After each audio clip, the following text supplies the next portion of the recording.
One sec. Just want to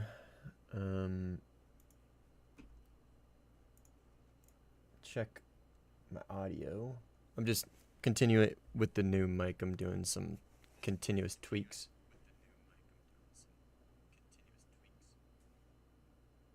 You can hear myself in the background because of my open back headphones.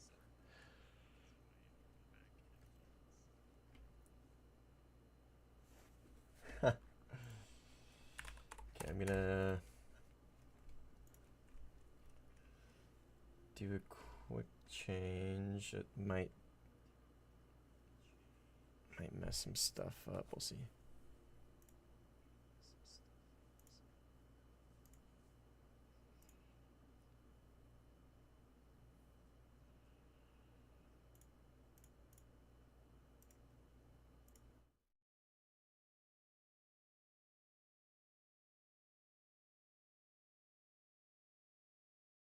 Test. Check, check, check.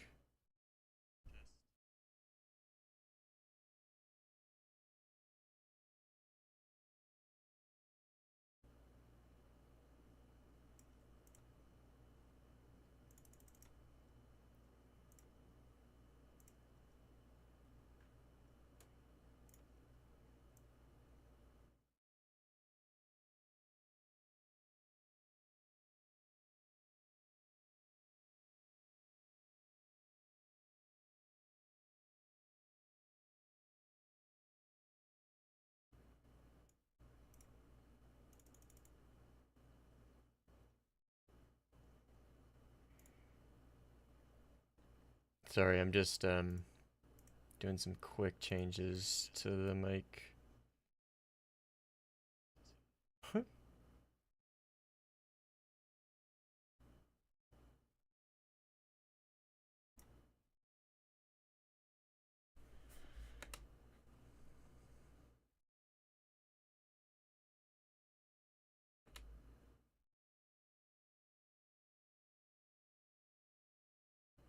Okay, I think that's good.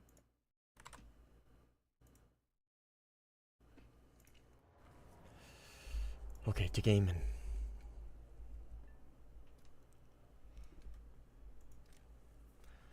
Looks like this is kind of really the only one we got. I don't really want to play with France on blue.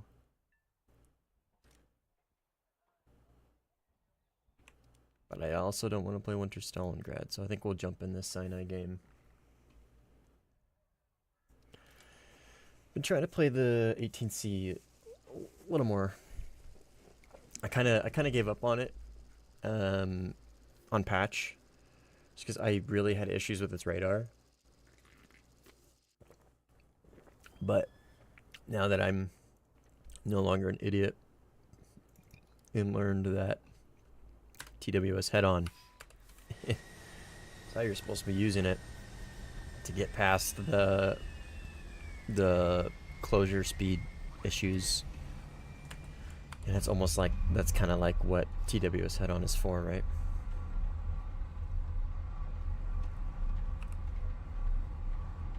The enemy's getting closer to victory.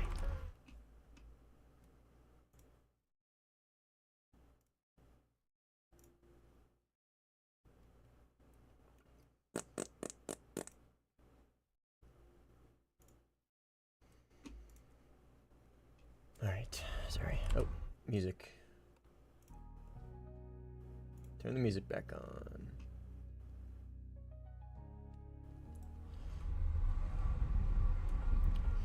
So, what I want to know, and what I'm going to try and figure out, is with this plane and its radar, if I should just basically run TWS head-on, like, all the time. Is that an AI in front of me?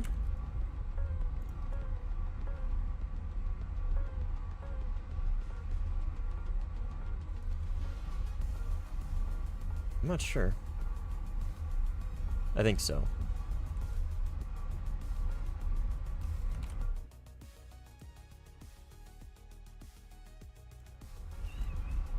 Yeah, it looks like it. Because cycling between the radar modes is gonna get old. It's gonna get a little annoying. Alright, I got two 29s on my right, like 45 right here-ish. A little more, 90. Kinda wanna close in on this AI, finish them off, and then try and get to them. Wait for this AI to kind of get out of the notch.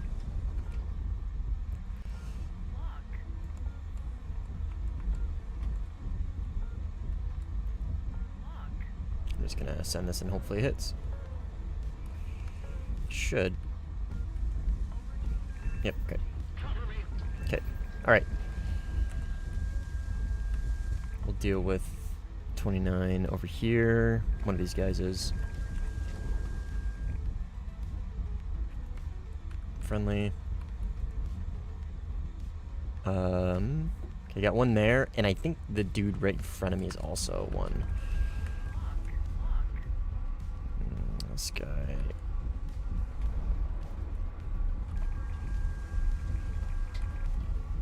Alright, let's follow the missile so we can kind of see where it's going, and I can. Ooh. Yep.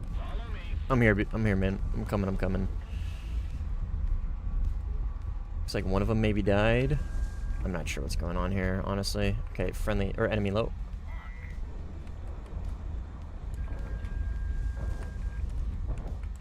Okay. Oh. Okay. Okay. So that's friendly. I think the guy that, I don't know if you guys heard that missile. Pretty sure that was friendly that flew by. I got a feeling there's one more around here, though. It looked like maybe this guy right here.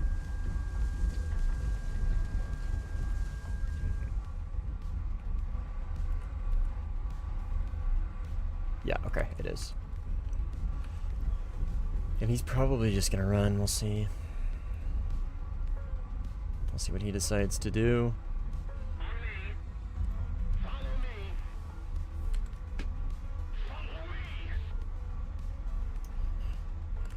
So the guy I just killed, multi-whatever. Yeah, multi-grade. They're top fragger. Okay, it looks like this guy is just gonna run. Which there is a 16 behind him as well, who presumably has his radar on.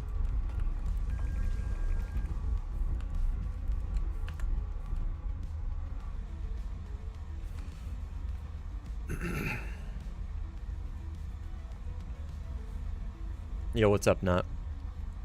Welcome. For the Americans in the chat, did you guys call your mom, talk to your mom, wish her a happy Mother's Day, spend time with her?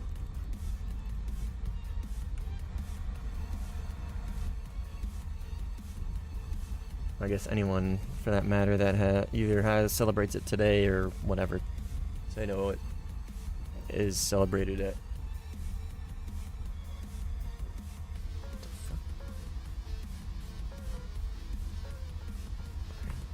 Something going on downstairs.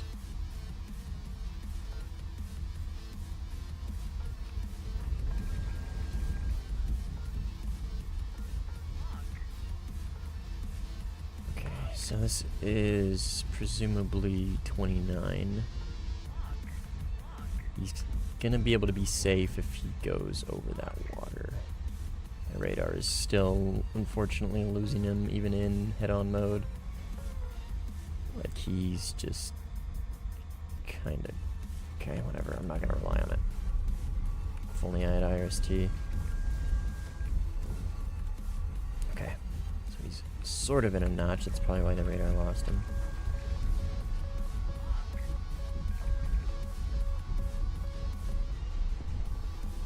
Launch. See what happens. Oh. Okay, he's dead.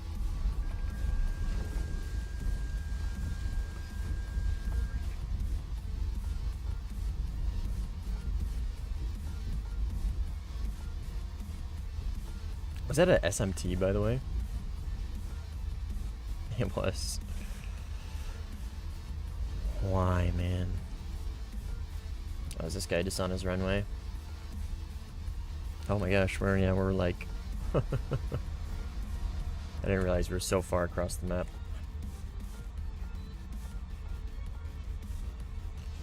We'll give this guy some space.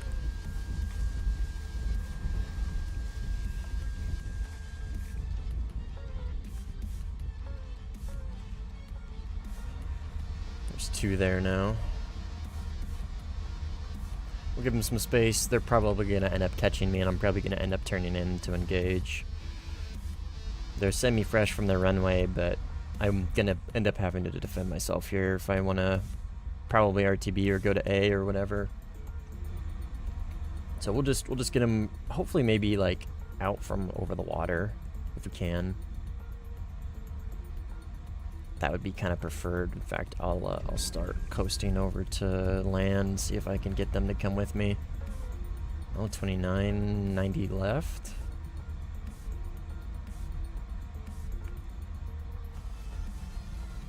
Okay, that 30's close. So there's 3. 29 and 2 30s. That 30 in the rear, I think, is like still on his runway or just took off. So I'll have some time before he gets to this. But for now, I've got this guy here, which I'm pretty sure I'm in that missiles no escape zone. So we're gonna have to commit to this, which is fine. We're not quite as deep into the land as I wanted to be for this fight, but it's not a big deal. Okay, they're both there. Guide on me. Guide on me. Not quite in the notch. There we go. That's gonna be 1 dead. 27 SM. Okay, and here's a 30, possibly dead. We'll light him up and probably, yeah, not quite dead. He's gonna commit. That'll probably cook his shit.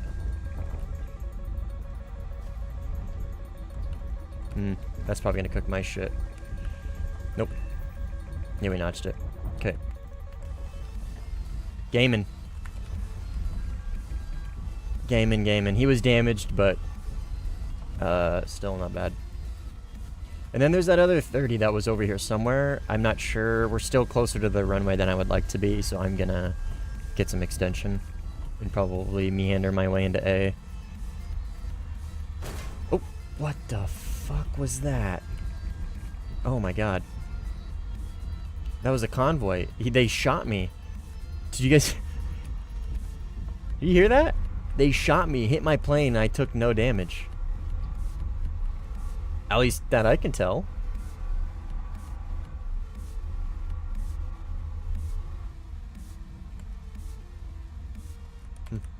Alright, who'd we get there?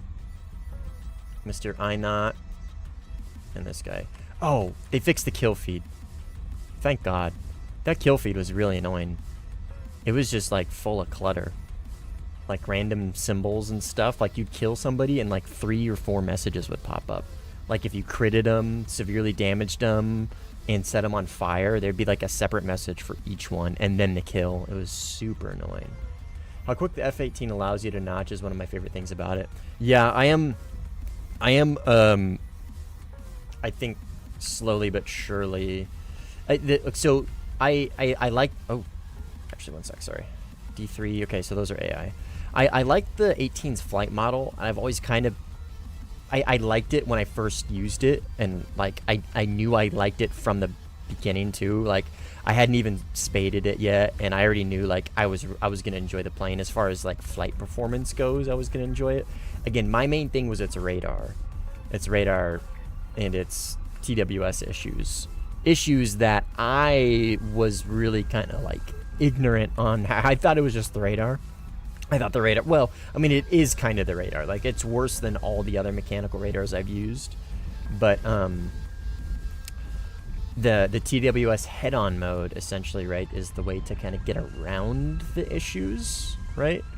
It's not perfect, I'm finding out. I thought it was going to be like, oh yeah, this is literally just like it was before, like how radars were before.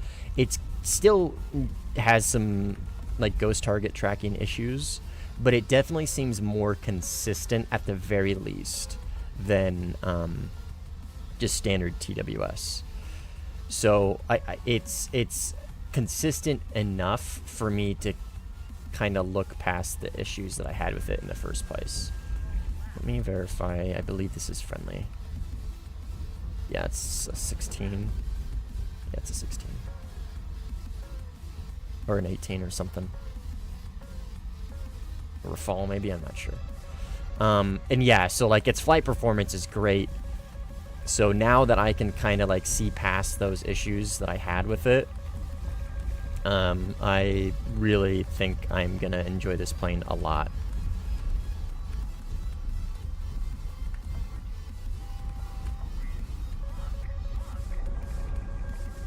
Like, look at that. Immediately in the notch. Like, almost as maneuverable as like a Rafale in a Eurofighter. 29 right here.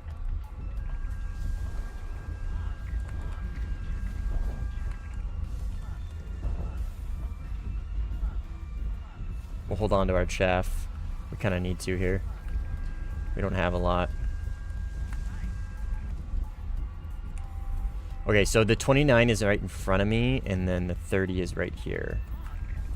We'll keep him defensive, and then try and get this 29 who's right here.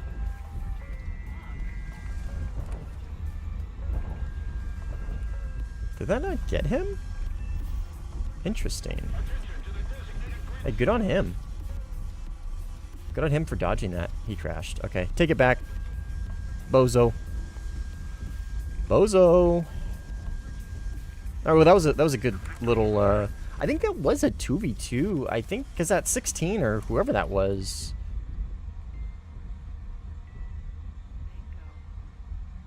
Maybe died? I don't know. But yeah, that was a good little engagement. Alright, let's RTB, because we only have like 4 minutes of fuel. But yeah, I am really liking this plane. Again, it's just, I just gotta get around the radar, man. Maybe not get around it. Maybe that's not the right way to put it. Like, get used to it. You know what I mean? I gotta get used to it. And if I can, I really think this is gonna kind of be my re-entry back into US and blue side. I didn't really want to play with France. I would rather them be, as much as I hate fighting Rafales, I probably hate playing with them more because it's just like easy mode. I'd rather play against them and actually like feel deserving of the win, you know what I mean? Mitch. We all know the MiG-23 has the best radar. Yeah, man. You know me. I hold the MiG-23's radar in such high esteem. It's essentially like the Kafir C-10 should take notes on what a good radar is, you know? It would definitely be the MiG-23, 100%.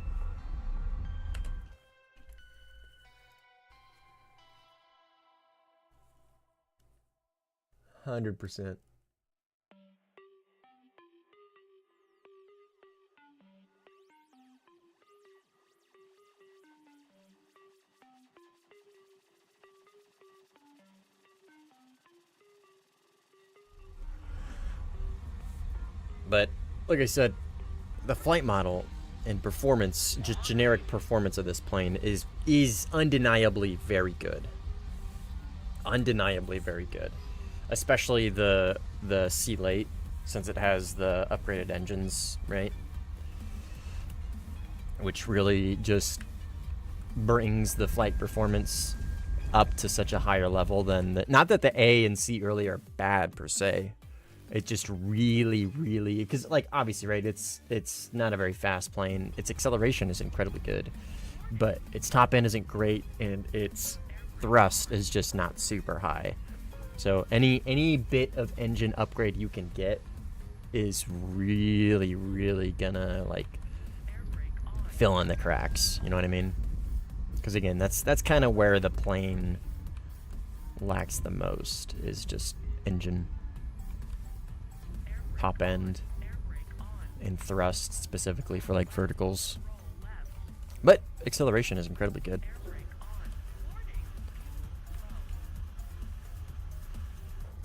Attention! and its gear are like really strong. Cause it's a like look at that shit. Cause it's a carrier or a naval aircraft, right? Air brake on. Attention to the map. No way, DCS gameplay. Oh, F-18. Yes, sir.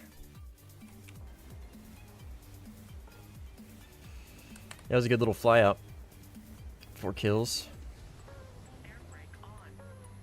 We tried to clutch out this win. We joined kind of mid towards the later half of the match, and it was pretty even when I joined as far as tickets go. This angle though, this plane looks weird. Like the root, the wing root extension here, like it looks weird. Like it just, there's something about the root, how it like stays parallel and goes all the way up. It doesn't kind of like follow the lines of the plane.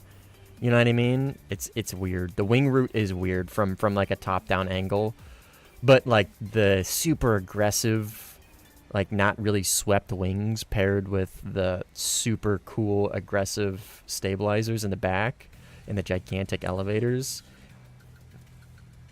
definitely kind of, it looks fucking sick. It looks sick. Very cool looking. Just got DCS downloaded the other day. I need to redo my keybind since I lost my keybind profile. Ooh, that's rough, dude. Out of all the times I've had to reset my Warthunder keybinds, I know how rough that is. Trust me. I know how rough that is. Best looking plane? I would not say best looking plane. It's definitely up there. It is definitely up there. The wing root is weird. I think that kind of like takes away from it. But the very like super non-swept wings with the stabilizers in the back look sick. That looks sick. But I still think, I mean, come on, the Rafale, you know what I mean? F-22. Even flankers. IC-27, like, come on. Come on. I think they look better than the 18. All around. I think probably all around the best looking plane, I think, has got to be the Rafale. I mean, it's got such a unique look. Such a unique look. The jawline is insane on that plane. Okay. So we got a teammate behind this guy. But when I saw him on my HUD, he was multipathing. So presumably a teammate behind him is not going to get a radar missile hit. And he doesn't look close enough for IR. And I'm not sure if he's really closing the distance here.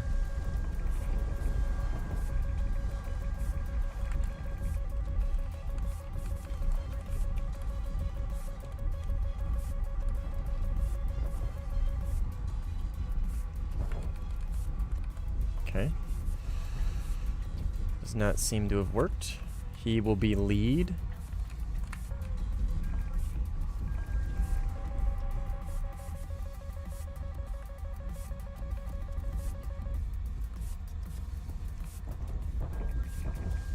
Okay.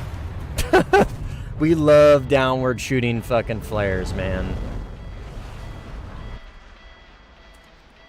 I hate them. I hate them so much. Why they decided to do that, I do not know, man.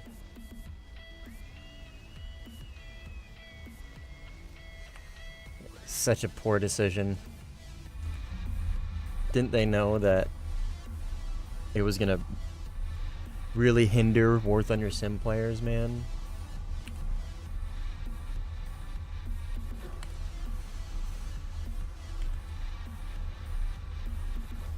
Lost Discord group I was in where I had it posted as well. That's super unfortunate. Your personal favorite looking plane? Oh yeah, no, everybody's allowed to have an opinion.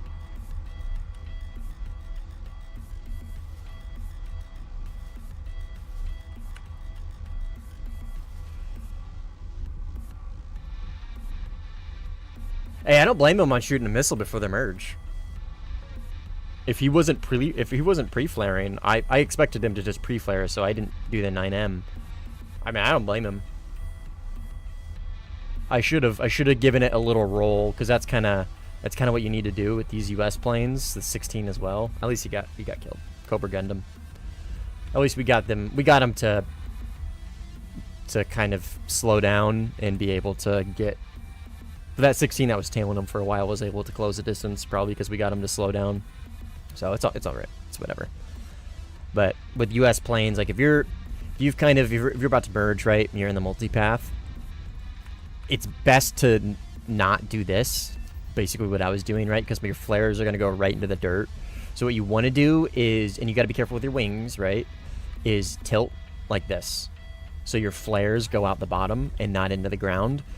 And then obviously change direction, right? You always want to change direction when you're pre-flaring anything or flaring anything, whether it's a 9M or whether it's like, you know what I mean, a gate width IRCCM like a 73 or a Magic 2 or a 9M like inertial guidance IRCCM. It doesn't matter. It's just best practice to alternate direction.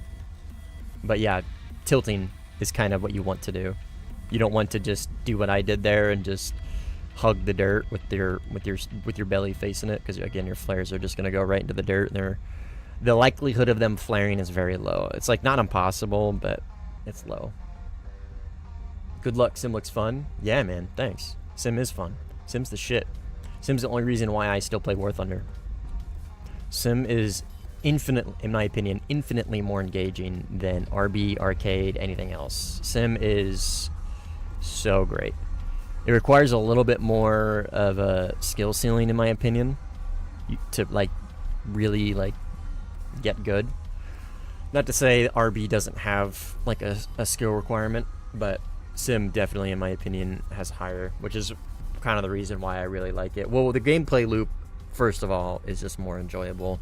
It's less rinse and repeat. Everything's a little more dynamic. Every dogfight's going to be a little different. Everything's just a little more dynamic. The EC enduring confrontation with like rotating objectives and continuous game for like 3 hours, up to 3 hours, is super fun. But gameplay loop aside, the skill ceiling and the kind of the skill requirement is one of the main reasons I stay and play Sim over RB. It rewards like high skill gameplay. Again, not that RB doesn't. I'm just more so, in my opinion. All right, this guy might die right now. It looks like a missile's about to hit him. Nope.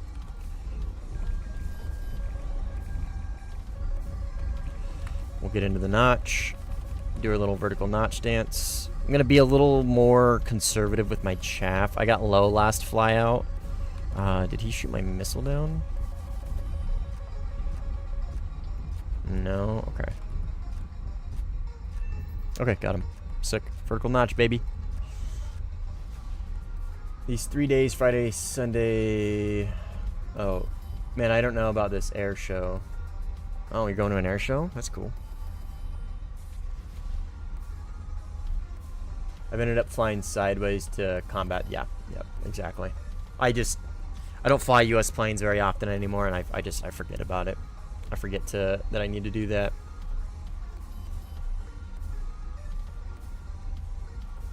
Weekend costs a little more, has 7-hour fly displays, whereas Friday 4 hours, but we'll have Polish Air Force since they have C-130. Oh, I see what you're saying. Plus 16 with CFT for fly display. That's cool. Sounds fun. I haven't bought tickets yet. Oh, I see what you're saying. You're trying to figure out when to go. I gotcha.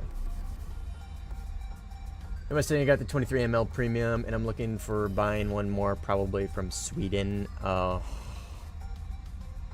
Oh man. Oh, never. Okay, so give me a second, okay? Because I kind of want to. There's a bit to discuss. There's a bit to go over here when it comes to this topic. So let me clean up these two. Potentially, he's gonna be multipathing over the water. We'll try. We have the missiles, right? We'll try and top down him Is it gonna happen? Probably not. Splashing people on water is very, very difficult. Guide on me.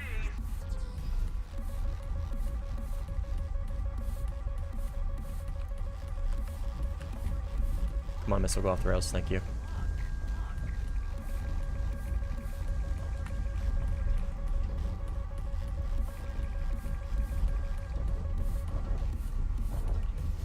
Got him. Fuck yeah. Okay, so, in my opinion, Neva, I would suggest the F5. Now, the issue with that is it isn't a premium, right? So you're gonna research very inefficiently if you haven't done the lower tiers of Sweden, which I'm assuming you haven't. So that's, out of any plane that you could buy with money out of the Swedish tree, I would personally recommend it would be the F5. It would be. But the issue is, right, you have to get up to that point for it to really be worth it, right? And that is also taking into effect you have a talisman on it, right? Or you have it up to rank 5. Okay. Well, I mean, that's a little better of a situation. But again, the second caveat to the F5 is, one, you have to buy the F5, and two, you're probably gonna want to put a talisman on it, right? I mean, I would recommend. I believe the sale is over for talismans. I'm not sure if it is yet, but the J35 is not a plane I recommend. I have never used it. I don't own it. I have played against it, and it might just because it's a premium plane, and the average premium plane player is probably maybe not the best. So my impression, again, impression, not experience, but impression of the plane is it's not very good. Very similar to a Vigan, very poor flight performance. It just doesn't do well. It bleeds its energy too fast. It's just really not a great plane. It may be okay at energy fighting. It gets a lot of missiles, AIM-9Gs, I think, or RB whatever's that equal to an AIM-9G. I don't remember. So I don't know, man. I don't really have an opinion on it based off experience, just an opinion based off impression of playing against it, if that makes sense. So in my opinion, between the two, if you're going to pick one, the F5 would be the preferred. You have the Golden Eagles already for Talisman. Well, then that's what I would suggest. You got to remember that the F5 is a slow plane. That gameplay for the F5 is a little boring. I should say it can be a little boring because that BR is very heavily botted, very heavily zomber. So the game, and you're in a slow plane, so catching them can be annoying. So the gameplay of the F5, while the F5 is a phenomenal plane and I enjoy it, can be a little mundane and boring. But if you're using it purely to grind, like I kind of look at a plane, is it fun for me to stream? Can I make content on it, and can I keep engaged with it? So my reasoning is maybe a little different, right? But so that's food for thought, right? I'm not going to say one or the other, just kind of food for thought to maybe think about what you should get. I would personally lean more towards the F5. I'm not going to say one or the other, but I would lean more towards the F5. Yo, Simply, what's up?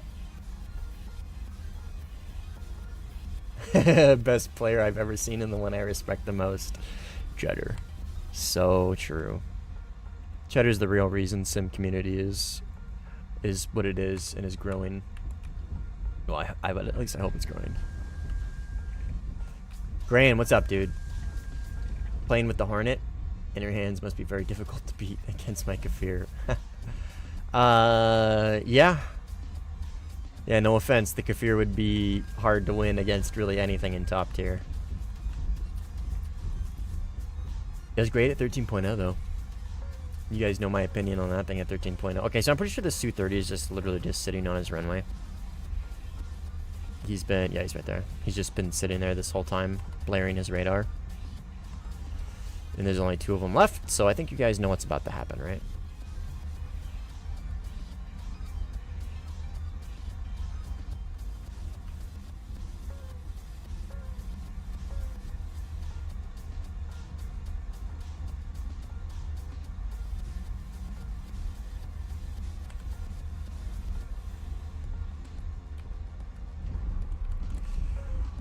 Let's get some altitude. I'm gonna mark him so I can use it as a reference for guiding in my direction. And even though his engine is probably off, funny enough, I can actually lock him with the 9M at close range. And this is what I'm saying about when you guys hear me talking about the air defenses and why we need upgraded air defenses. I can just do this. That guy tried. Oh, he did it, but he crashed. You know what I mean? Like, I can just do this. And those Rolands are never going to engage me because I'm above 5,500 meters. I don't know if that guy's going to get the kill. So we are going to do this number. Oh, he got him. Okay. We'll pull off. But yeah, that right there is why like the Rolands need an upgrade. They need one, faster missiles. Well, they just need to get replaced with something that has maybe like 2.5 extra kilometers of range and a much faster missile. They just need to be more lethal is all, man. They need to be more lethal. Like, should people be just sitting on their runway like that? AFK? I mean, with this little players left and the match is almost over, probably not. Should he just J out and go back to the hangar? Probably. But, let's say that's like, that dude just spawned in, right? Let's say he just spawned in and was actually playing the game and taking off. And I was anybody else that would have killed him. You know what I mean? I don't know. I don't think like a small upgrade like that would be that big of a deal, because you can still get plenty of distance away from the airfield without it like reaching like 2 grids away. You know what I mean? Just a small buff, medium range plus extra missile speed for lethality. I feel like that would be totally reasonable. Totally reasonable. All right, let's. Oh, I was about to say let's see where the Su-30 is, but we found him.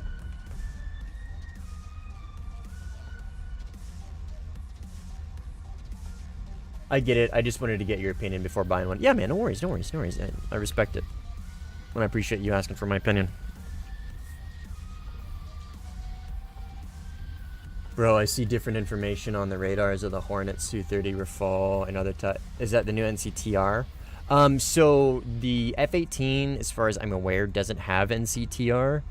But yeah, what you're talking about with the Su-30 and the Eurofighter. In Sim, they have NCTR. In RB, the F-18 might. In Sim, though, like on these MFDs, there's no NCTR. I can't see what I'm locking. But, in fact, actually, let's do this. Which one is this?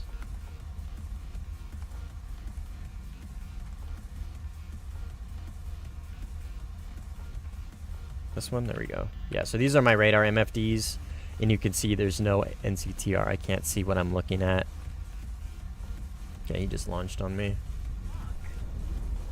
We'll return fire. Let's ID where he's at. Okay, so he's in the cons. Let's see what happens here.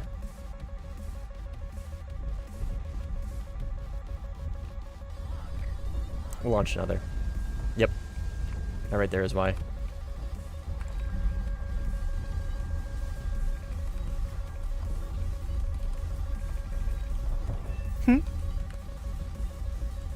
Glad I launched the second one. Fucker. Alright, let's go RTB.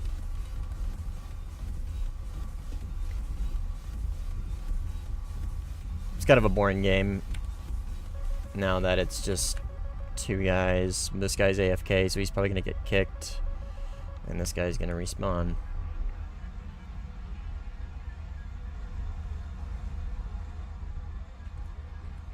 We'll probably actually RTB and go find another. No, because I don't know if these guys are gonna stay. I was gonna say we'll go find another lobby, but I guess we'll finish it out and secure and ensure the win. It's probably the best thing to do here. It's not that long. It won't take that long to secure it. So I'm just complaining. Because I want my non-stop giga never-ending action. Because I reported that Kafir with Aza radar does not appear in the information MFD, and I think it would be very useful in Sim. So, I agree with you, Grant. I think it would be very useful in Sim. My issue is, did it realistically have NCTR? You know what I mean? If it actually has NCTR in real life, then yes, I think it should have it in game. So I would agree with you. Now, if it doesn't have it in real life, then I don't think, you know what I mean?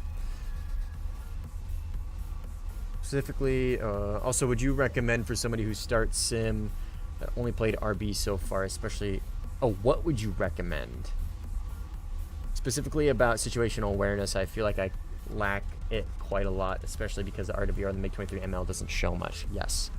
So, Neva, unfortunately, that is kind of one of the reasons why I don't recommend the 23 ML for new players. It's the premium I recommend, quote unquote. There's air quotes when they say recommend.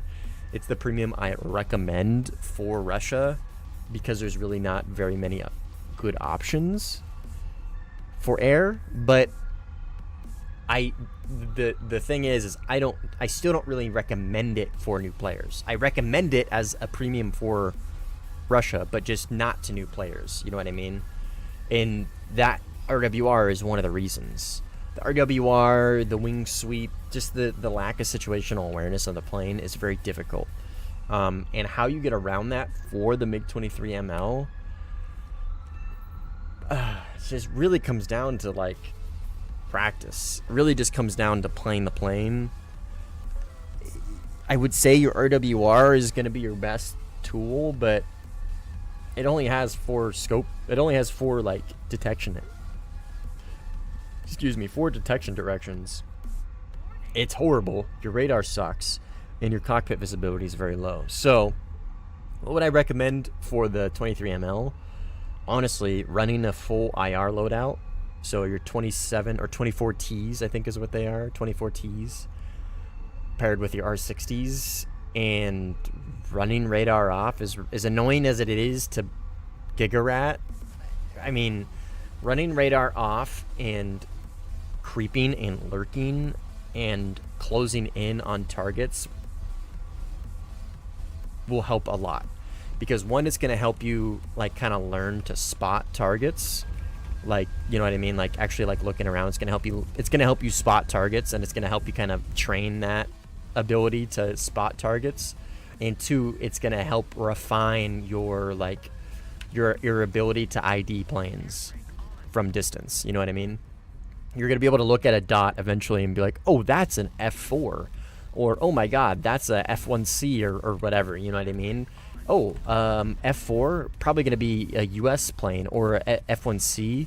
That's French. I know that's French. The French are on the enemy team, so I know that's an enemy. You know what I mean? That it really just kind of comes down to playing the game. It really just comes down to playing the game. Turin Can Pamuk, thanks for the sub. Appreciate it. But yeah, that's kind of my best answer as far as the MiG-23 ML goes, Neva. Specifically with that in mind. Any other plane, really, I would say use your RWR to kind of gauge the situation. What's in front of you, who's in front of you. Depending on what plane it is, how should you prepare for the merge? How does that plane stack up against your plane? So on and so forth. But in the 23 ML, you're really relying on your eyes for a lot of it. You can still use your RWR for a little bit to kind of get that initial, maybe like base direction. But it's rough. Dude, it's rough. 23 ML is rough. It's got a decent flight model and it's a good plane. It's just, for a new player, it can be very difficult. Even for me, it's very difficult. I struggle with it quite a bit. I would much rather use the MLD. Better flight performance and significantly better radar. Or sorry, significantly better RWR. Yeah, sometimes I don't know if it's a missile. Oh, Gran. I can show you actually right now how to tell if something on your radar is a missile or a plane. So, So I'm gonna kind of tell you what's gonna happen here, okay? Because I might not be able to explain it in real time. So what's gonna happen is I'm gonna light this guy up, this Su-30 right here. I'm gonna light him up with radar, okay? So I'll get him with radar. So pay attention to what you see on my radar screen. See how it's a thick white, or it's a thick, like, very. See how this is much brighter than this. See how this is a dark, like, kind of darker green, and this is a very bright green. Dark green means missile, light green means plane. That's how I tell.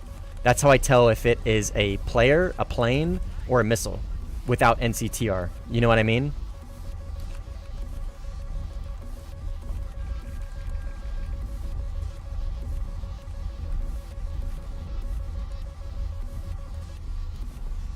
I used a little bit too much chaff there. I'm gonna drop my tank. I don't know if that helps, Gran, but that's kind of how you can tell. If it's a very light, thick line, then it's a plane. If it's a very, like, kind of dark and, like, translucent almost, like transparent, it is more likely than not a munition. Whether it's a missile or a bomb, doesn't really matter, but it's a munition. It's got a very small radar cross-section, I think, is kind of what the science behind it is.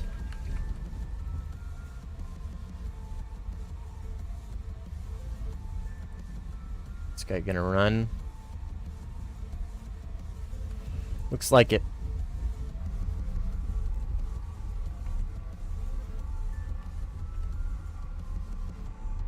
I'm assuming this is him. Oh, fuck. Nope, right here.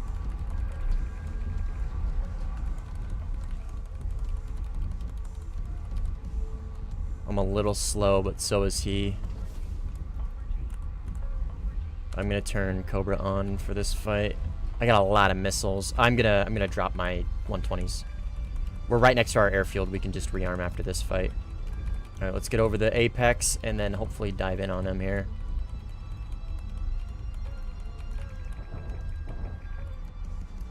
Oh, he's just gonna kill himself, looks like.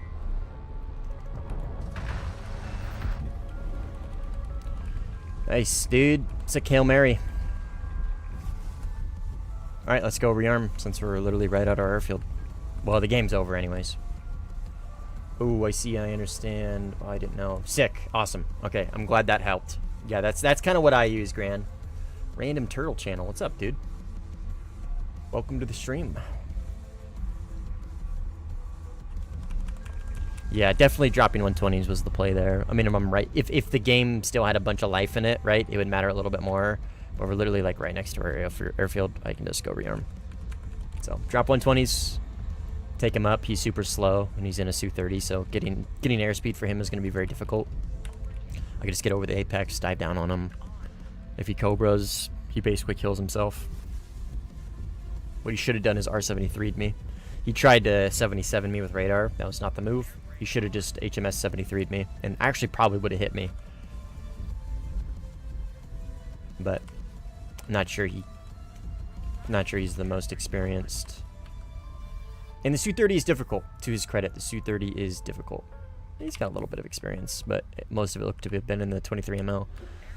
To his credit, though, Su-30 is a very difficult plane. It's a very hard plane, so I struggle with it immensely in the dogfight.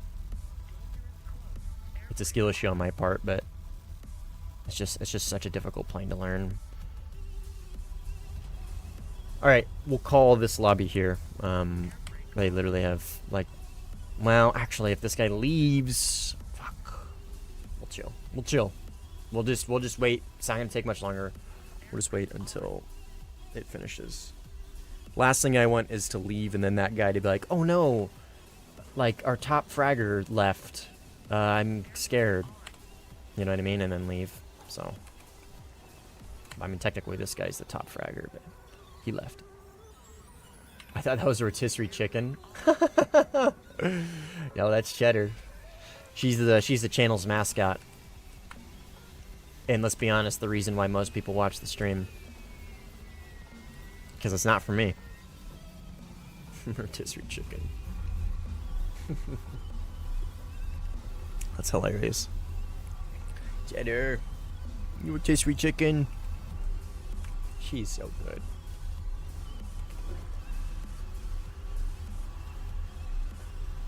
Hi. She's so cute.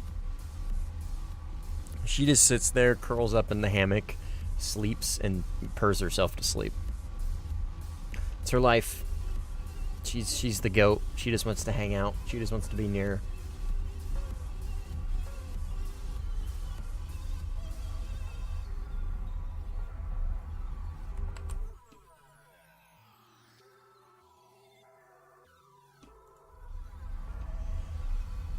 Alright, we're gonna get some altitude on this guy. So, Gran, after kind of like you kind of pieced together what I said, now with that, like, keep that in the back of your mind. In this engagement, if we get to the merge before the game ends, pay attention to my radar screen, okay? Pay attention to my radar screen as I cycle through targets, and try and track on my screen, like this guy right here, that he's the player, right? He's the very light target. That's the player. So just keep an eye on the screen, and it should kind of help you piece it together. Learn, I guess.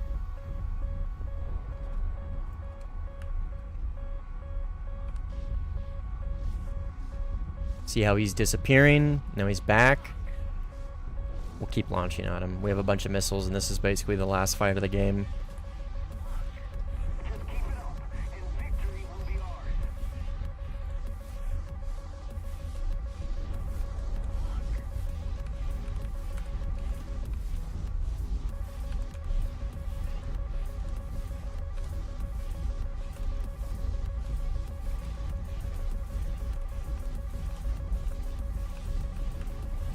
I'm not super confident in these notches.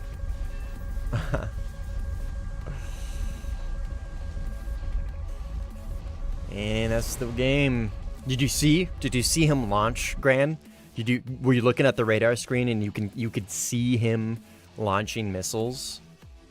That's what I'm talking about. This must have been a split. Oh yeah. Cynical said it earlier. I processed it, but I didn't respond to it. That was a split lobby. Melee.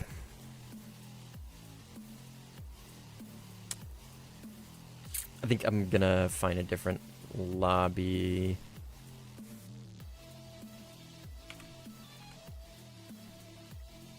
See what's available. We'll go back if there's nothing. You keen on viewers joining the server with you? Tomahawk, I actively encourage either play with or play against.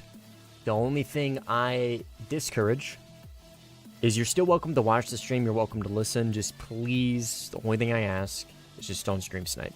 That's it. But absolutely, I'm highly encourage people to play with me.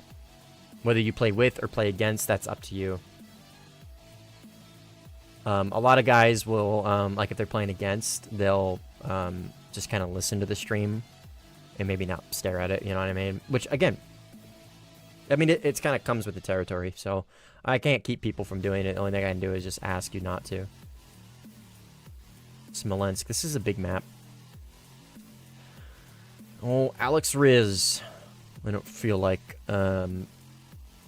playing against him right now. So it looks like Sinai is probably what we're gonna go do. We could play like a small map, maybe. Chris, thanks for the sub, dude. Appreciate it. Greatly appreciated.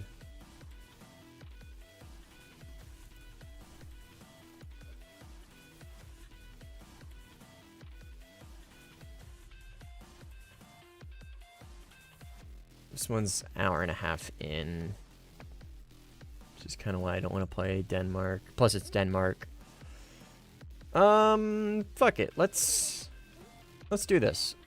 I feel like this is probably going to be absolute utter cancer, and I'm probably going to really dislike this, but we're going to go do that. First, we're going to research or finish our researches. No, I mean, I guess EFS, right? That's kind of the logical thing to do. Tomahawk, thanks for the sub, dude. Appreciate it. Thanks for interacting in chat, too, guys. That is... Subscribe or not, it is what it is. But talking in chat, hanging out, playing together. That is the whole goal. The whole goal of the channel is to basically like bring attention to Sim, specifically the mouse and keyboard side of it, and get people to play and get new people into it. But yeah, this is probably going to be like absolute cancer playing this map because it's a small map, but fuck it, whatever. It might be fun. It could be fun. Sometimes small maps are fun. Sometimes at top tier. Most of the time, it's pure unadulterated cancer. And I end up hating it. But we'll see. See how it goes. Been jamming the J37D in Sim. Feels fantastic for it. Hey man, more power to you. I am a certified bona fide Vigan hater. I despise the Vigans. I hate them so much. It's one of my least favorite planes in the game. But, with that being said, same thing with control setups. I will not look down on anybody that likes the plane. Just like I don't look down on anybody that uses HOTAS or a controller or whatever. You guys are free to like whatever plane you want and use whatever controls you want. But boy, do I hate the Vigan. Oh, brother.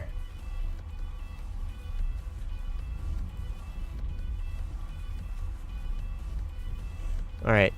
So that is a missile. That's the player. Could also be bombs, but he could also be launching on somebody else. This is going to be a, yeah, Eurofighter. Vigan is fantastic. The radar works. Hey, man. Like I said, you guys are free to like whatever you want.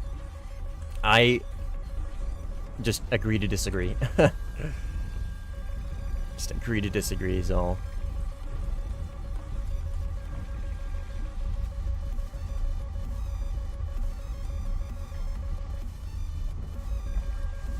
Drop my tank. Alright, and we are gonna dogfight a Eurofighter.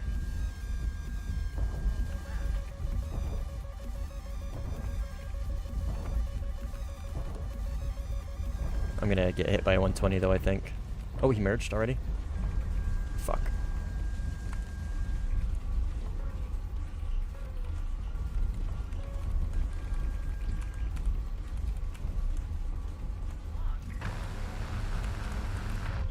We're gonna have to drop our 120s here.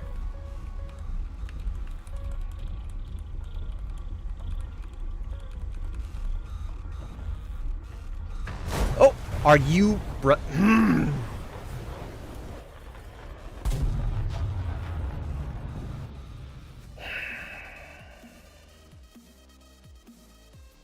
Dude, I love having to work my ass off to win a dogfight against literally the best dogfighting plane in the game on my first fly out of a game just to get TK'd by an absolute fucking retard. Oh, brother. Okay, so for those that don't know, like a Fox 3, you can track somebody is like as well as you can, right? You might be thinking you're tracking an enemy. TWS could be the most consistent lock you've ever had in your life. If they have merged with a teammate and that teammate is in a dogfight with them, more likely than not, the secret head on that missile is going to get very confused on who is who because they've switched positions and notched a few times by the time it gets to them. And you are more likely to hit the teammate even though you've launched a missile. That missile does not care. It doesn't have IFF. It gets data from your radar. After it's pitbulled and it's no longer receiving data from your radar, it could give two shits about IFF. It's going to lock whatever it requires. So just, the moral of the story is if you see somebody dogfighting and they're not asking for help, one, don't help. And two, don't launch a missile. IR, radar, whatever. Just don't launch a missile. Ugh. That was got to be one of the most demoralizing TKs I've had in a long time. I literally was winning a dogfight with 18 minutes of fuel against literally the best dogfighting plane in the game. I had him dead to rights. I was literally pulling the trigger too. Dead to rights. That guy was cooked.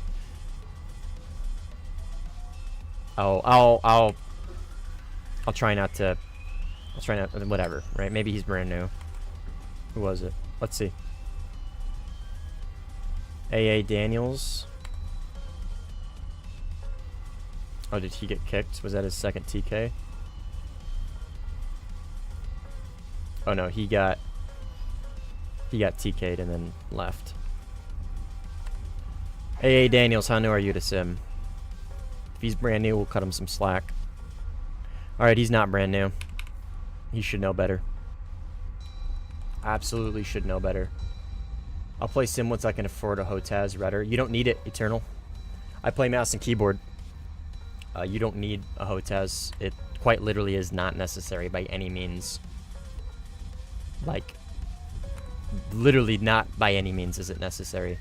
Something like DCS, yeah, sure. Warthunder. Warthunder's controls are so, like, user-friendly. You absolutely don't need a Hotaz. Like, it gives you some benefits. Like, it gives you a bit of an advantage in, like, 2 circle fights and whatnot. But that's about it. Okay, I'm pretty sure this guy right here is enemy. Yep. That's a missile I just locked. Okay, I didn't have him in TWS head-on, so I'm not going to be able to get a lock on him. We're going to have to try and snap-notch this without crouching. Okay. But yeah, seriously, like, a stick and throttle is super not necessary. Like, yeah, you'll see some benefits from it, but some of the best players in the game use mouse and keyboard. Simply Simful. I don't know if you know who that is, but he's mouse and keyboard. Relative control, just like me.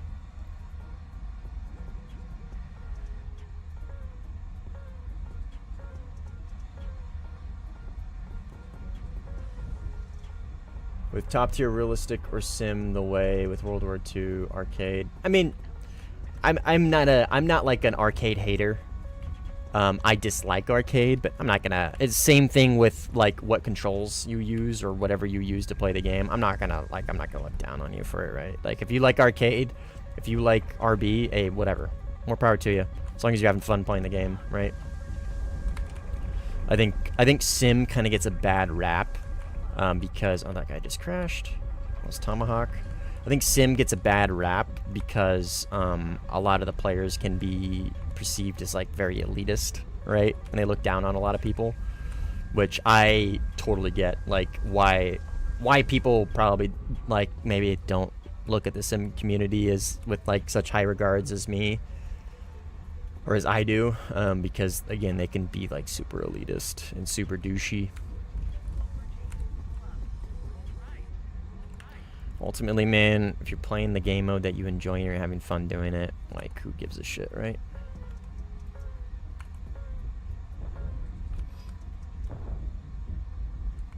Alright, so this is a Eurofighter in front of me. I got an enemy right here as well, too. Question mark.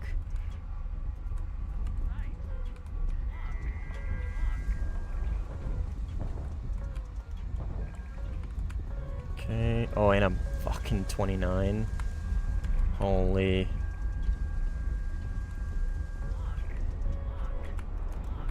We'll light him up with 2. Hit.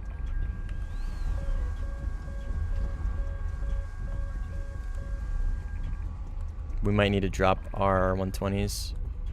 Man, look at that fucking circle. He's super slow, though. Ah. Yeah, I mean, it's a 9M, right? Very hard to beat. I should have dropped 120s. I should have closed the distance with him. Controller is great too. Yeah, it is. It's difficult for EC. It's great for like dogfights and like duels. It's a little more difficult for EC. For those that don't know what EC is, it's Enduring Confrontation. It's just sim, right? The multiplayer sim game mode. It's called Enduring Confrontation. Especially for top tier, controller is very difficult because of your lack of keybinds.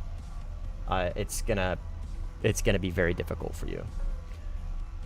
Polk asks, do you control the pitch and roll with keyboard? Yes, I control everything with keyboard and mouse as well. It's a combination of both. I have a video that goes over it. I'll link it for you guys if you're interested. It goes over my controls and everything, how to get set up for Warthunder Sim on mouse and keyboard. Highly recommend you give it a watch if it's something that you're interested in.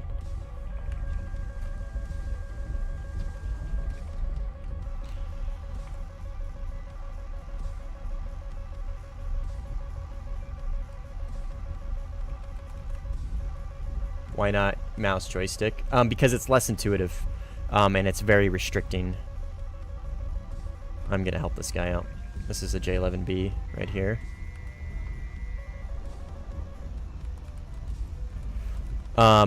Relative control, essentially, like the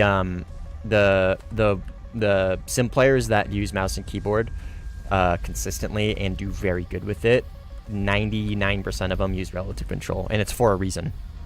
That reason is it's easier to use, it's simpler, and you can do a lot more things while using the controls. You can free look, you can, specifically it comes down to free looking, but another thing is when you're using mouse joystick and you're doing loops, you're doing vertical loops, it's very, very, very restricting.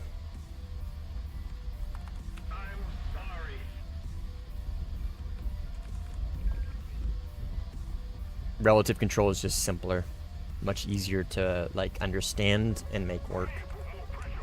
I mean that's kind of subjective, right? That's like obviously like it's like your opinion, man. You know what I mean? But like the proof is in the pudding. Like I said, the majority of mouse and keyboard players, especially at top tier, that play pretty well, have like high tier gameplay, use relative control if they're on mouse and keyboard. So the way I look at it is like it's for a reason, right? If it sounds like a duck, quacks like a duck, it's probably a duck. You know what I mean? Like if it does well and if they do well with it and it's something they suggest, it's probably for a reason, and it's probably because it's better than mouse joystick. It's just more intuitive. That was the first video I saw Mustang. Yeah, that was the kind of the video that like brought attention to my channel. Was the how to Warthunder Sim with just a mouse and keyboard video. So that's kind of what sprung my channel and kind of got me to make more content.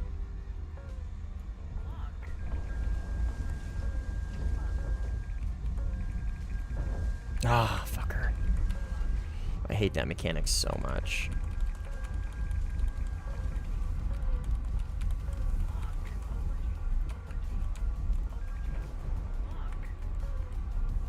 I hate that you can just shoot missiles down with ease with other missiles. Oh, that was a good notch.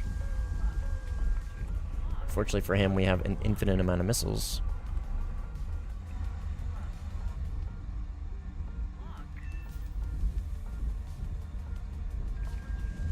That's AI. Why don't you use the rectangular radar? Because stand by. I'll answer your question in a minute. There's a legitimate reason. It comes down to personal preference, but there is a legitimate reason. That looks like an F-18. Okay, it's friendly. That's cynical. So you see me use HMS PD a lot, right? So that's when you slave your radar to your HMD, this thing that you see on my screen. And you see how when I'm looking, the angular representation of the HMS is represented, right? You can see if I look left, this amount of degrees, it's represented on this right here. And if I bottom it out, it's represented right here. So I know it's right around here. You can kind of do that with... Oh, stand by. That is a 15. I'll finish answering your question in a minute. You can kind of see where I'm going with it, though, right? It's just more intuitive is all for specifically HMS, PD. You can still kind of achieve that a little bit with the rectangular radar, but it's infinitely more like intuitive for me using the triangle radar.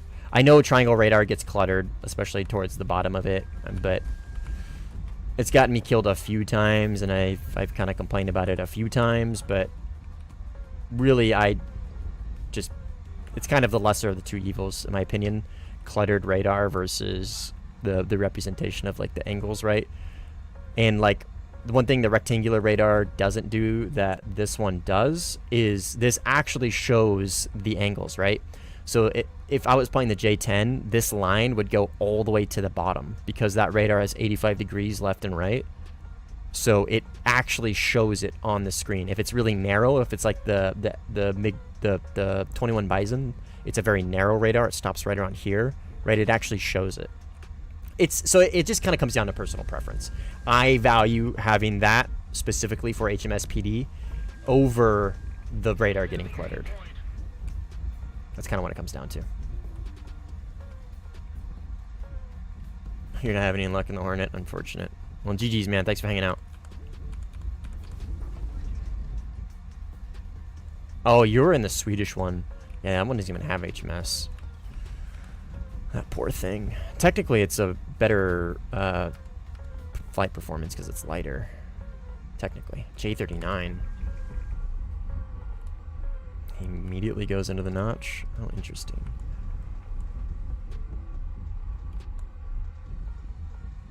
The enemy's getting closer to victory.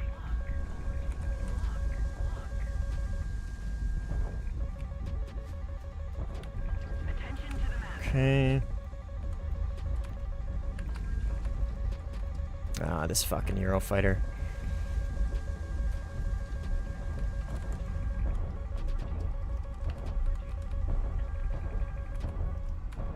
Ah, it's fucking 9Ms, man. I know I have them, but I'm not in an angle to send them.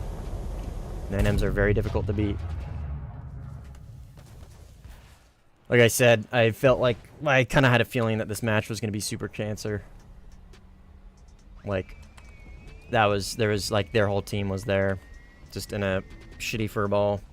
I can notch his 120s, no problem. AIM-9Ms are very difficult to beat, though. What aircraft do you think will come to Warthunder next? Oh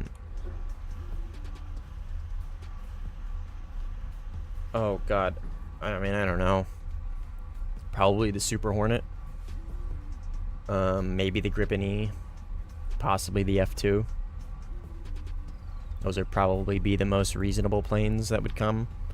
Similar to what we have, but slight improvements.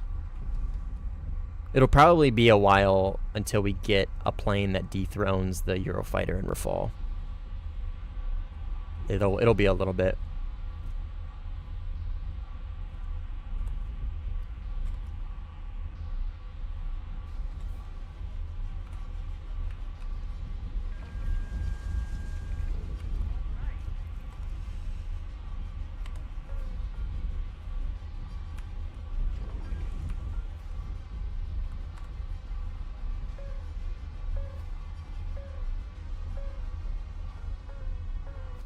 I know if I merge with this guy, I can beat him.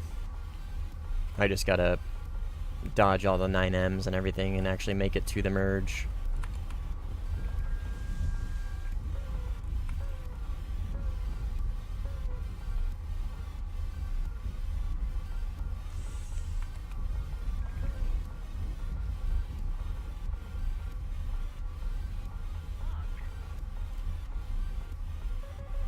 Yeah, I mean, it probably is. I don't, like, I'm not gonna ever be like, oh yeah, we're definitely gonna get this next update. Like, I understand the leaks are usually, like, pretty accurate. I am very much a skeptic when it comes to the leaks. The way I want to, like, word it is I think the Super Hornet coming to War Thunder in the next update is logical. It's kind of like the logical progression. That would make sense. I could see that happening. But I never want to say, like, one thing or another. Because people are like, oh, my content creator I heard the other day, you know what I mean? Like, he said the X and X is coming to Sim. I had fucking 9Ms, man. Every time.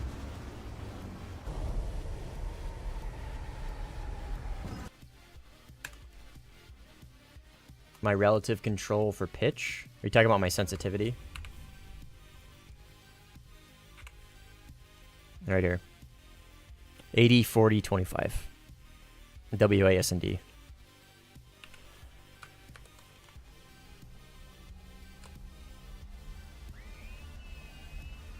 This, I don't know what it is with the Super Hornet or with the Hornet, but it's very difficult to flare missiles in this thing.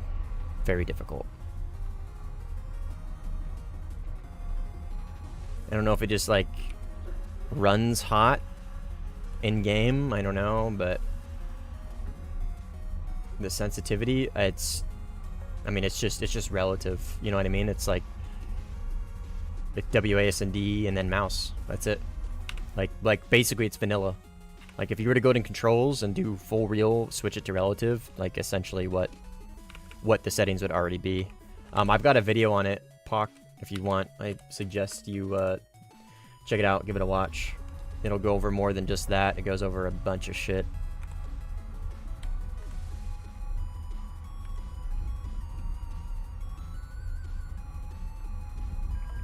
Yeah, WASD, Q and E, and then obviously the mouse, right?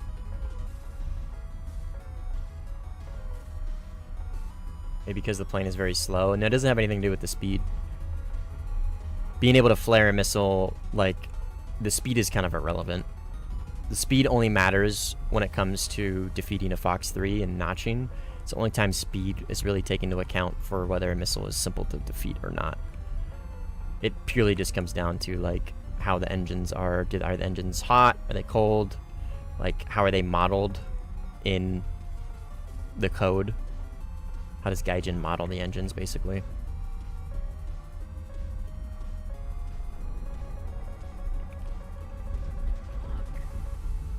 Oh fuck. He's burning up, I think. Hopefully he doesn't TK. Rex got him.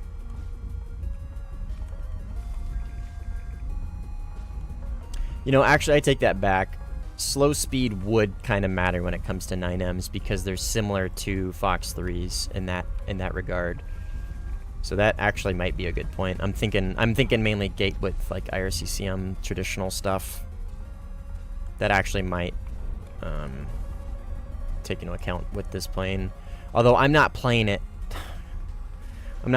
super slow. At least in the instances that I've been getting 9M to the face. That's kind of the reason why I would say maybe not in this situation.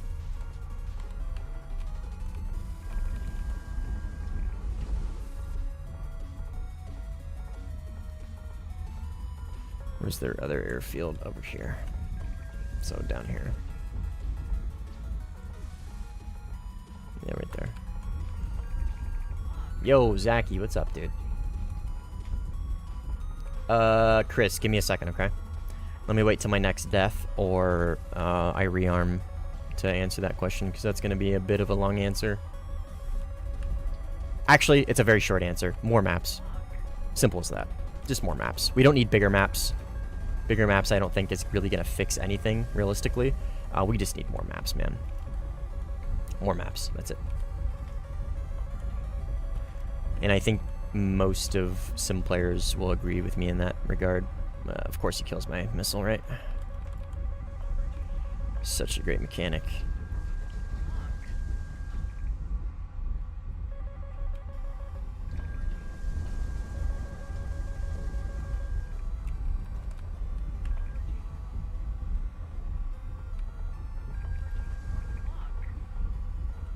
This guy's vertical notching. Wonder if he's a viewer. Didn't vertical notch enough.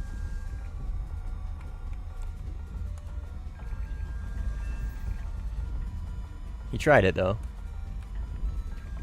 I respect the attempt.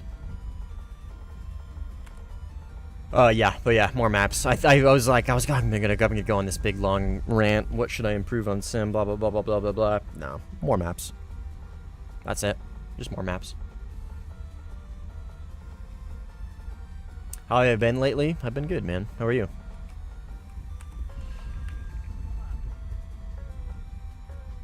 What do I do against players like Sin, who cordon off parts of your side of the map with airfield camping?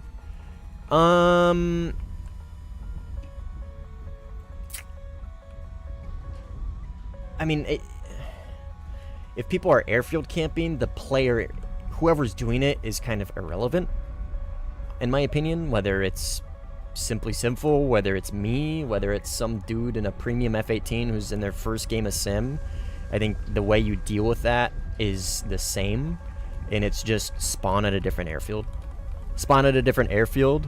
Don't be predictable. It's just kind of as simply as that goes. Like, just stop being so predictable that you are consistently getting shot off your airfield.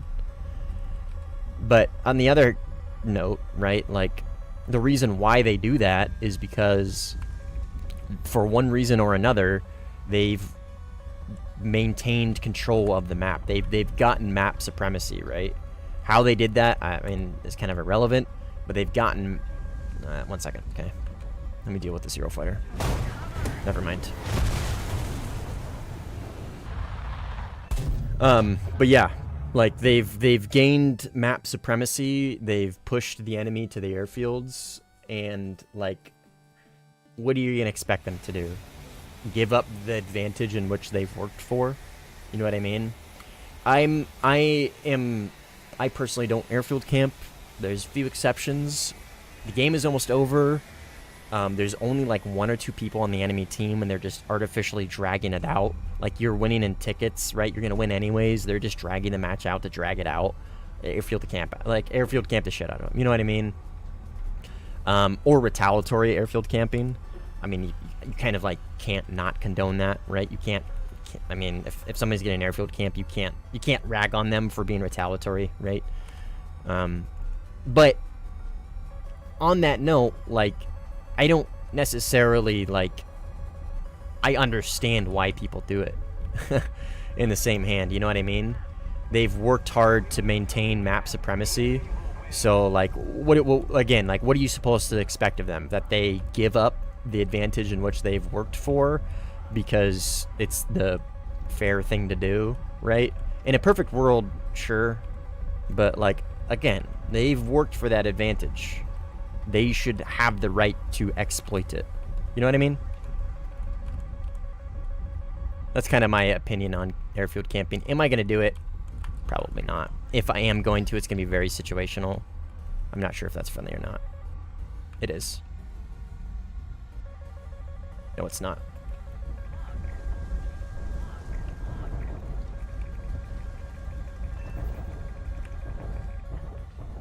Woo-wee! Oh, I fucking hate those 9Ms, dude. I can like do everything perfect. And whatever, right? It's a 9M. Who cares? It's gonna hit you. I mean, that's not always the case. I'm coping right now, but it's just so fucking annoying. I can do everything right. I can try my hardest and win that insane notch. Like, I snap notch the shit out of those 120s. But whatever. Like, let me just launch a 9M. You'll probably get the kill. It's annoying. It's just really annoying. The map pool is kind of ridiculous how they haven't added anything. Yeah, dude, it's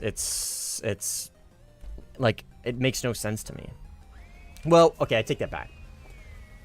I mean, like, I try and piece things, like, in a logical aspect, kind of the same way I look at airfield camping, right? From a logical aspect, right? They've worked for that.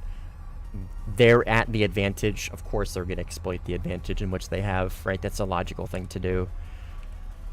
Why we don't have more maps? Again, Gaijin is a business, right? And they're going to cater towards the majority of their customers every time, right? The majority of their customers don't exist in Warthunder Sim. You know what I mean? Like, that's not where the majority of their customers are. The majority of their customers are in RB, arcade. You know what I mean? So, like, why does Sim not have more maps? Well, it's because Sim has the least amount of players. It's as simple as that, right? That's just running a business efficiently. Now, on that note, War Thunder is a video game, and they should still make choices to benefit players as a whole, right? Adding more maps, probably from a coding standpoint, is probably not a whole lot of work. They can absolutely just port over RB maps with some convoy routes and some airfields and bases, you know what I mean? Is that really going to be that much work? I'm no developer. I'm going to assume probably not. You know what I mean? That's kind of my that's how I look at, like, just the generic, whether it's maps, whether it's anything that has to do with development of the sim game mode. That's kind of how I look at it. It's kind of how I always look at it. I wish they paid more attention to it, but I understand why they don't. You know what I mean? I get it. I get it. I understand. I wish they did. But I understand why they don't. Where is this fucking multipathing Neurofighter? He's just gonna multipath his whole way to the airfield and then probably get a kill and then die. Peak gameplay. I shouldn't complain. I shouldn't complain. I'm the one that chose to play on this map. Get fucked.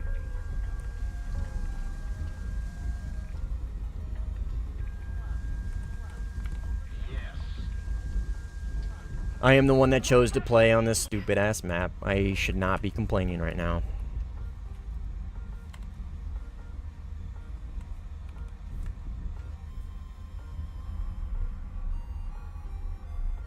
What's up, Big Eric's? Yeah, this is Terraria. Actually, no, this is the new Minecraft movie, Minecraft update.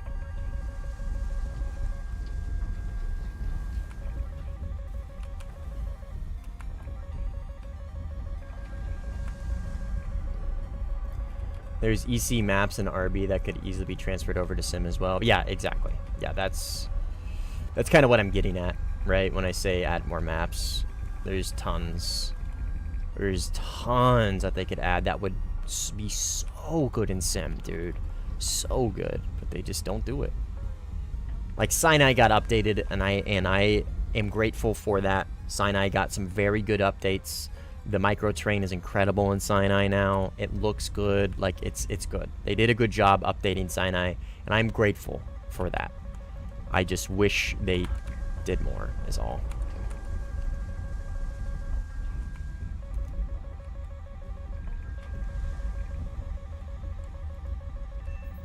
Okay.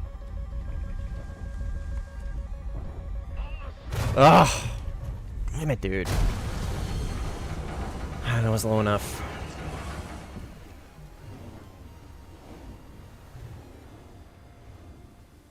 $6,800 is a fucking ridiculous number, dude. Nowhere near that much.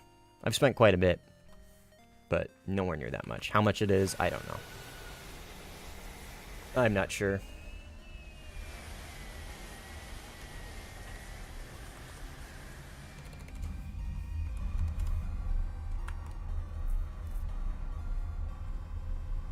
$6,800 is...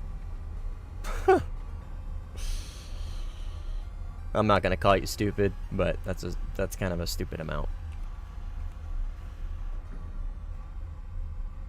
Dude, they'll add a new tiny afterburner effect and smoke on catapults. It's cool. But they can't get a single guy to fix up some EC maps. Yeah. Nope, Kisby. That could be over 1,000 years. $6,800 on a video game is dumb. That could be over 10 generations. And that's a stupid amount. Yeah, fuel dumping. Yeah, absolutely. Yeah, fuel dumping is a great mechanic. That'll be great for the entire game as a whole, but specifically will be very good for Sim. Yeah, I greatly look forward to that. Greatly, greatly, greatly.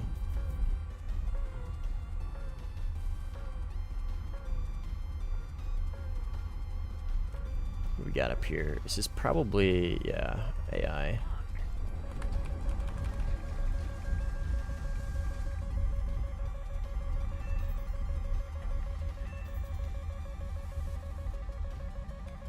Yeah, 6,800 is dumb.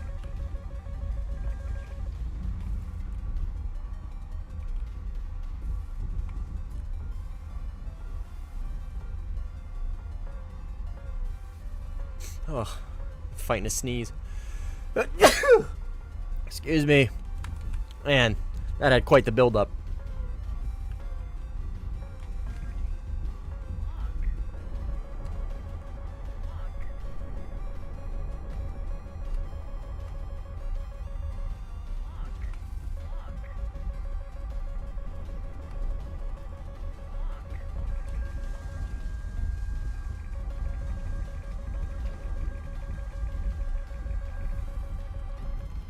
I'm assuming this guy right here is the Eurofighter I was looking at.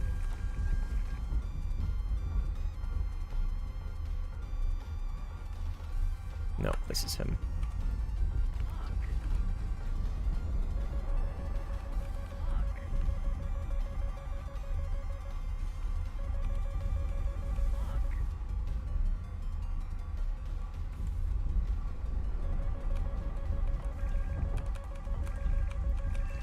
Huh.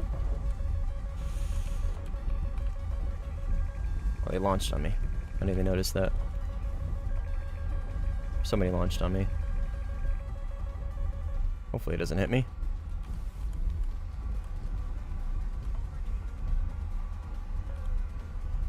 Nice kill. Only took me 1,000,000 fucking missiles.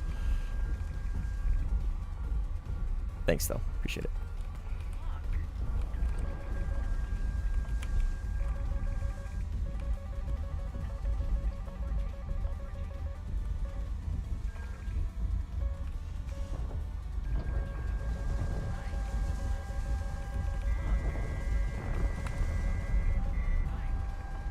And then they run.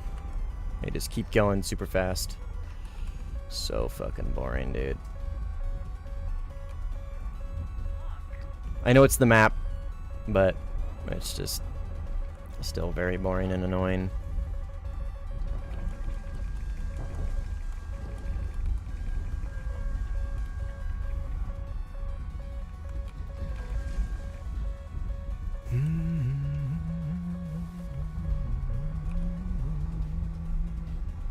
F2 should have been added a long time ago.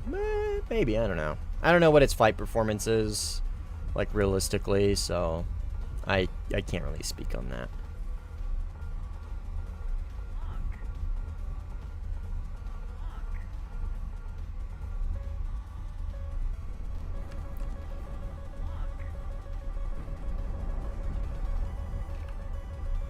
Oh, there goes my 120s. I didn't realize that was my last one. Should have paid attention.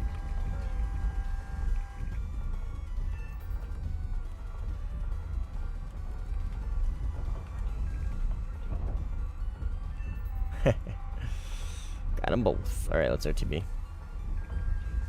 Actually, no, fuck that. We got 9Ms. We'll stay up.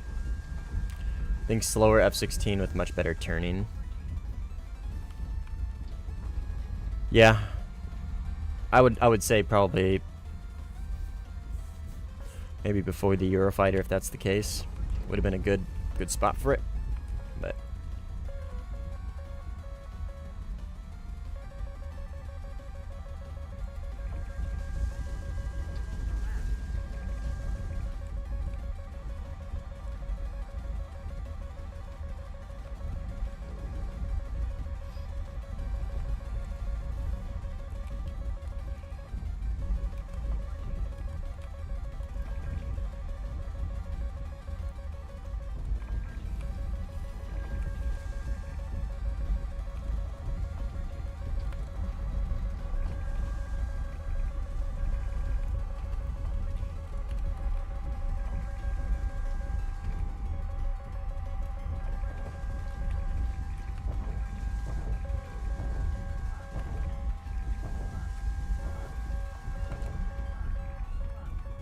what the fuck was that? What an interesting maneuver, my friend.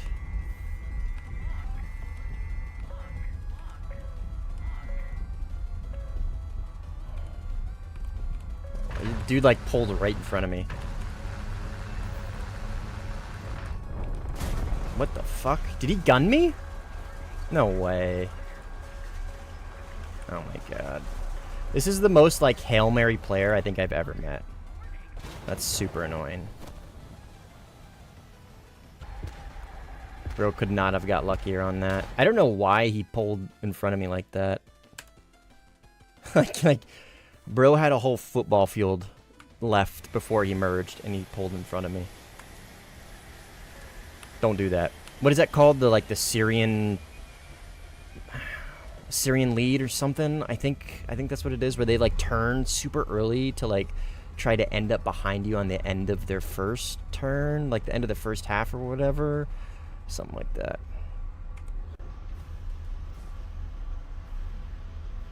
I wouldn't call it an insane play. He got insanely lucky. I mean, all he did was just hold the trigger while he spun out in hopes that he shot me. Insanely dumb to pull out in front of me like that, though. Wish they could give China the NK Su-25.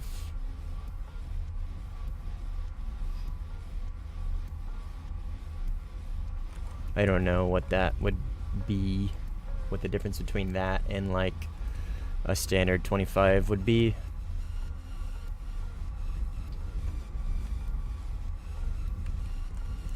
Looks like I got a player right here, potentially. Oh, he just got gunned. Yeah, okay, he's burning up. Got a Eurofighter right here, though, who is reverting to multipath already.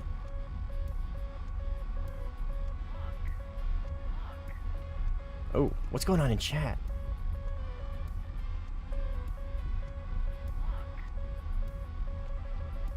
Oh boy, drama in chat, gentlemen.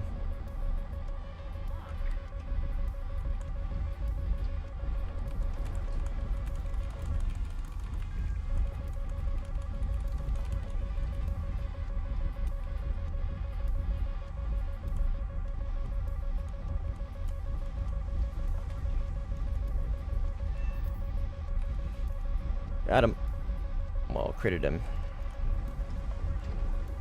That was a pretty good top down.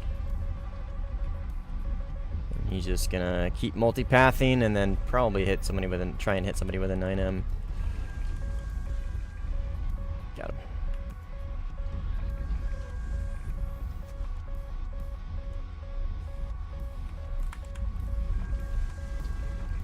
Kinda wanna see what's going on in chat. Next death I'll read up. I'll read up on the lore of this match. This match's chat lore. It looks super dumb. Something about Russian planes being bad. Something. Somebody's just mad. I don't know. It looks great though.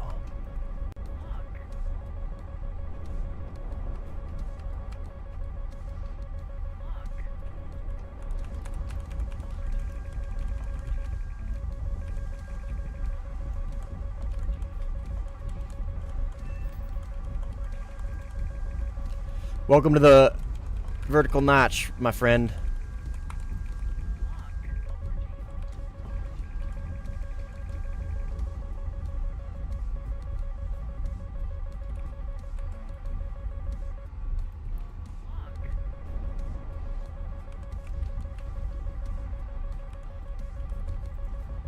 It is nice having this many missiles. That's gonna kill him. A doink! Oh, the missile does not care how low you are when it's coming from 90 degrees above your head. I have a feeling this guy right here is enemy. Yep.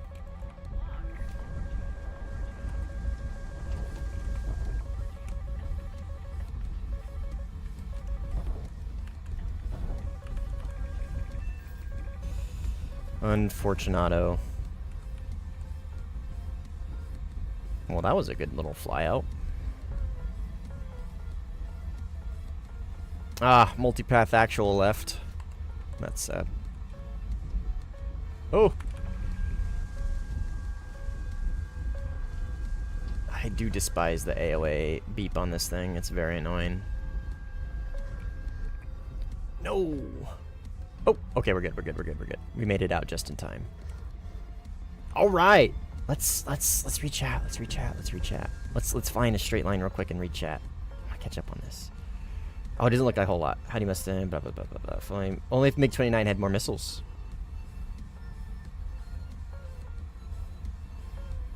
And what's with Russian plane?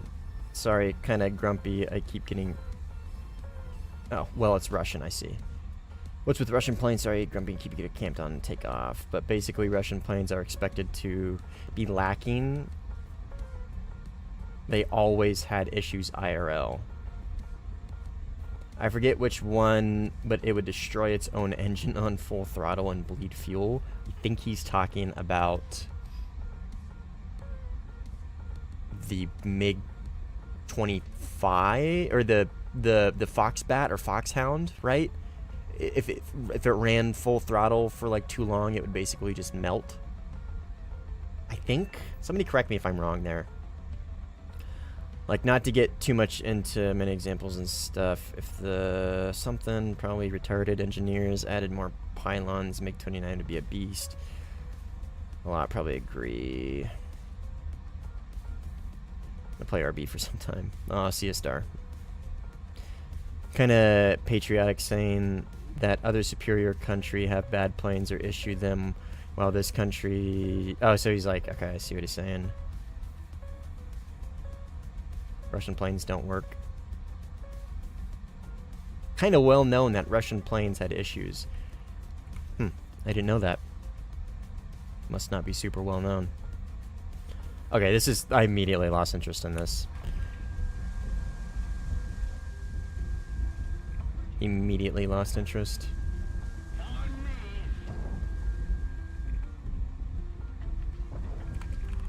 That looks like an 18. Yeah, it's an 18. I think it has better radar. Oh, F-22 should be worse than the Lightning II. What's the Lightning II? I'm trying to think what Lightning II is.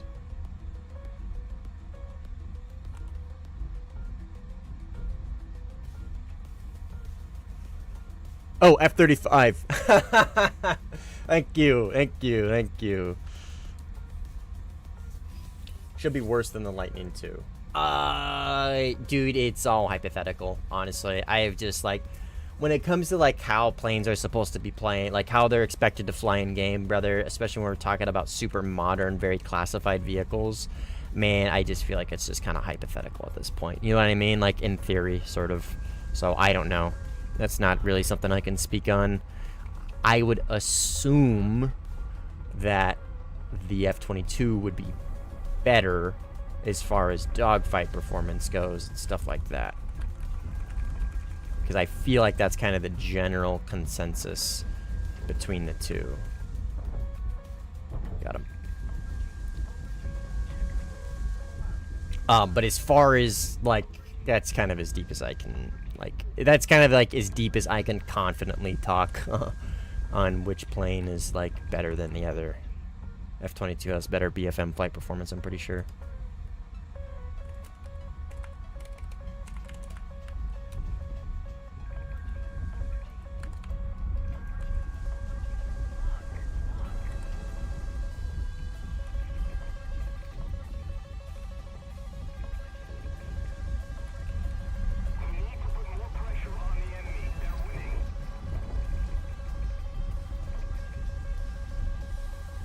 Alright, let's go rearm.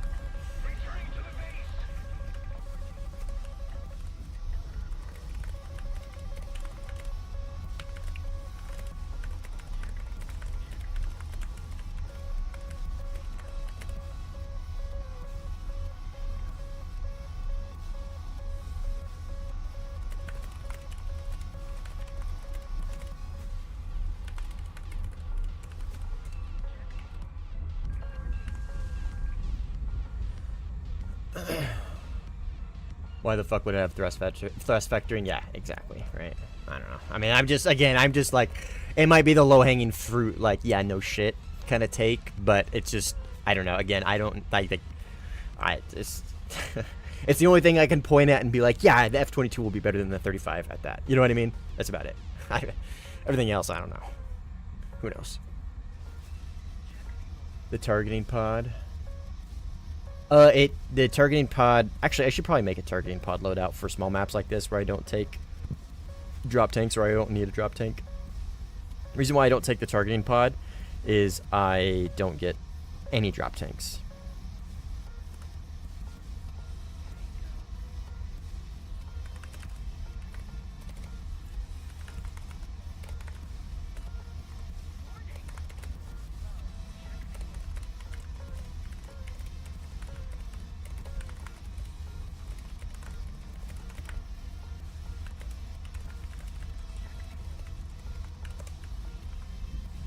Oh, there's 3, but I said there's 2 of them, but there's 3 now. But the point still stands. I wonder when they will add them. Oh, dude, who knows? Who fucking knows, man? It's very hypothetical, but they aren't designed to... Oh, I was talking about the 35, gotcha. Yeah, super hypothetical, but they aren't designed to dogfight either. Their best role is to end the fight before they get close. If 35 is best as a support system like fighter AWACS. Yeah, yeah. A multi-role between fighter AWACS, kinda, yeah. I think that's a good way to put it. Like BVR fighter AWACS. F-22 should be the second best 5th gen dogfighter, as only it and the Su-57 have thrust vectoring.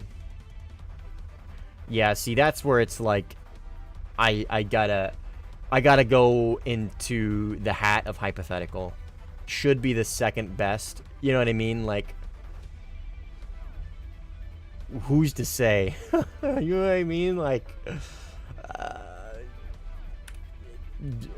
it's literally just at this point like countries over exaggerating what their planes can do and being like, my plane can actually shoot through your force field because it has force field penetrating bullets. Oh, well, actually my plane has anti-radiate or anti-force field detecting radars that can tell me when you're gonna shoot like 5 minutes before, and I will preempt. You know what I mean? Like, I don't know, dude. It's all hypothetical. It's literally just like all hypothetical. Who fucking knows? And I get that's kind of like the draw, because it's like, it's just like, oh, who's like boxer is gonna win the hypothetical match? You know what I mean? Like, I get it. It's just I personally find it a little silly. I just find it a little silly.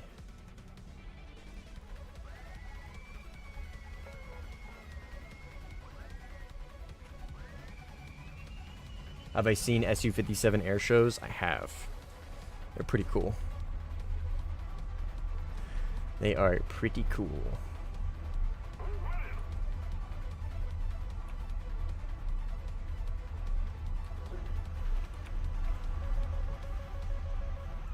What do we got up here? Friendly. Can't wait for the docs to get leaks. Oh god. I can. I, like, as somebody who is in the military, like, I understand that's kind of like a bit at this point. Like, that's just like a Warthunder bit. Like secret documents is basically like a bit at this point. And I understand it's like kind of like comical, right? I get it. That is like one of the things that I find super cringy. Like, I find that shit so cringy. Like, that it's like so, like, I don't know. I don't want to say like praised by the community, but it's like, I don't know. It's so memeified that like it's almost encouraged. I find that shit so cringy and stupid. Like, I understand it's a bit, I get it, but like, I don't know. That's one thing about the Warthunder community that I like really, really dislike. Really dislike. Because that's like legitimate like national security stuff. Like, that's like a like that has like potentially real world consequences. You know what I mean? Like, I feel like people take that way too lightly. Way too lightly.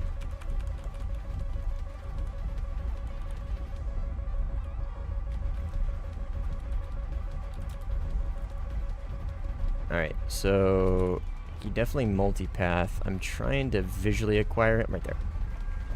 That's one of them, and there's the other.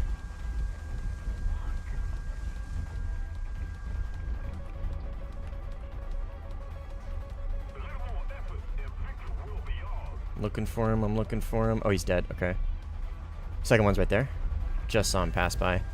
I'm pretty sure it's him, at least. Right here, I think. Yep.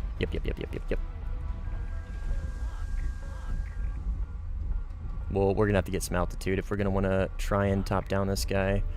I actually think he's going too fast, and he's probably too far to get this to actually work. Oh, unless he slows down or turns in.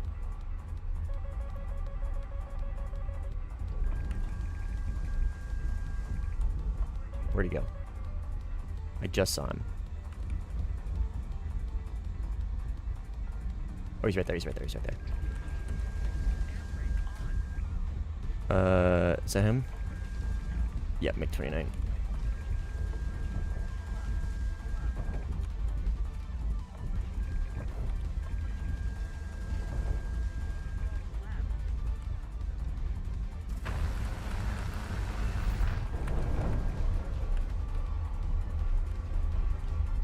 Insert R73 HMS here. Nope. Okay, cool. Alright, let me rechat.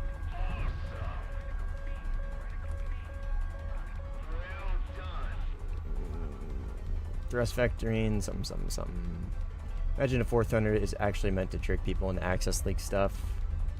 There's just one guy in the forums that ex-United States Air Force that's always complaining about Russian planes and yapping about how US planes are always better and shit. I want him to leak documents so badly. The leaks are a result of addiction to the game. 99% of the leaks aren't even actual leaks. They're just classified documents that were already leaked that you can find on Google. Yeah, I mean, again, it just kind of comes down to like it's like it's something that I don't think should be it's behavior I don't think should be fostered, basically, right? It's stupid. Like, it's dumb. Like, it's like you're literally fostering behavior that is like potentially a threat to like certain countries' national security. It's against the law, like all kinds of shit. Like, it's just, I find it very dumb to win an argument online, you know what I mean?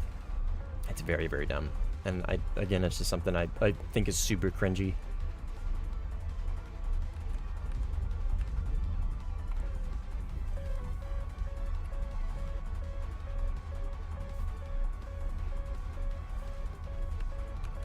I mean, if it's classified, it's classified.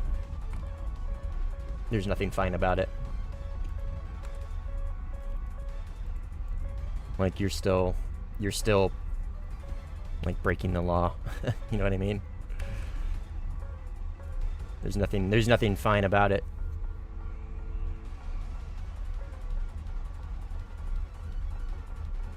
Oh, I see what you're saying. I see what you're saying. I get you. I get you. I see where you're coming from. That's just what they say.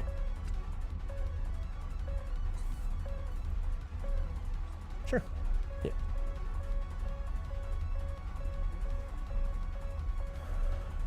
Quite a bit of action for... Oh yeah, it's because it's a small map, dude. Small map fosters a lot of high speed or like high turnaround fights.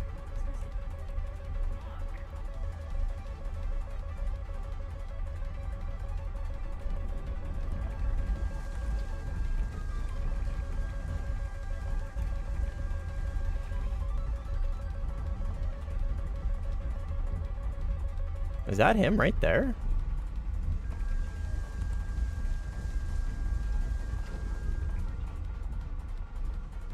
Holy shit, I think it is. Oh my gosh, it is. The fuck? I didn't expect him to be that high.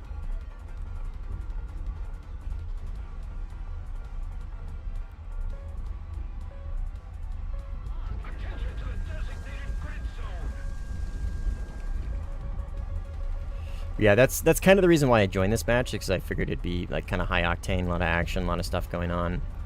That also like has its issues too, right? Like, it's that in itself can be an issue. A lot of third parties, a lot of people just like multipathing and like ratting around. So not really ratting. It's kind of hard to rat on this map with the contrail height. Contrail altitude's so low. I'm assuming this guy is enemy.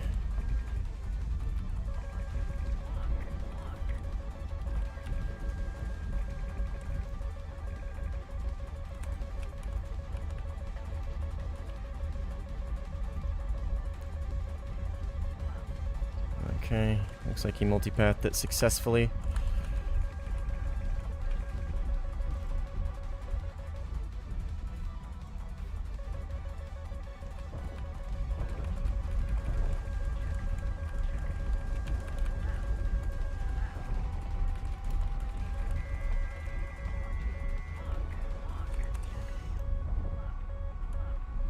I should get him. If not, yeah, okay, I was gonna say if not, a 120 will.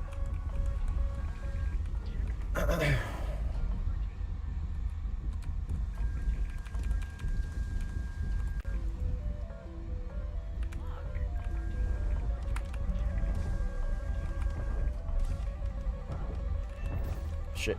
Shit. Those are 77s. Ah! Yeah, I didn't see those. RWR was too cluttered. Get fatigued with non-stop combat. I mean, I don't know, man. Like, once you... Like, once you've, like, played it... I played it a ton. I don't know if you have to. I'm not, like... I'm not saying, like, oh, I'm super experienced and you're not. I'm just saying, like, I play this all the time. I've kind of gotten used to it. You know what I mean? It's kind of like... It's one of the things I enjoy out of this. Is the high octane. It can be exhausting at points. It can definitely be exhausting. What's up, small brain? Welcome.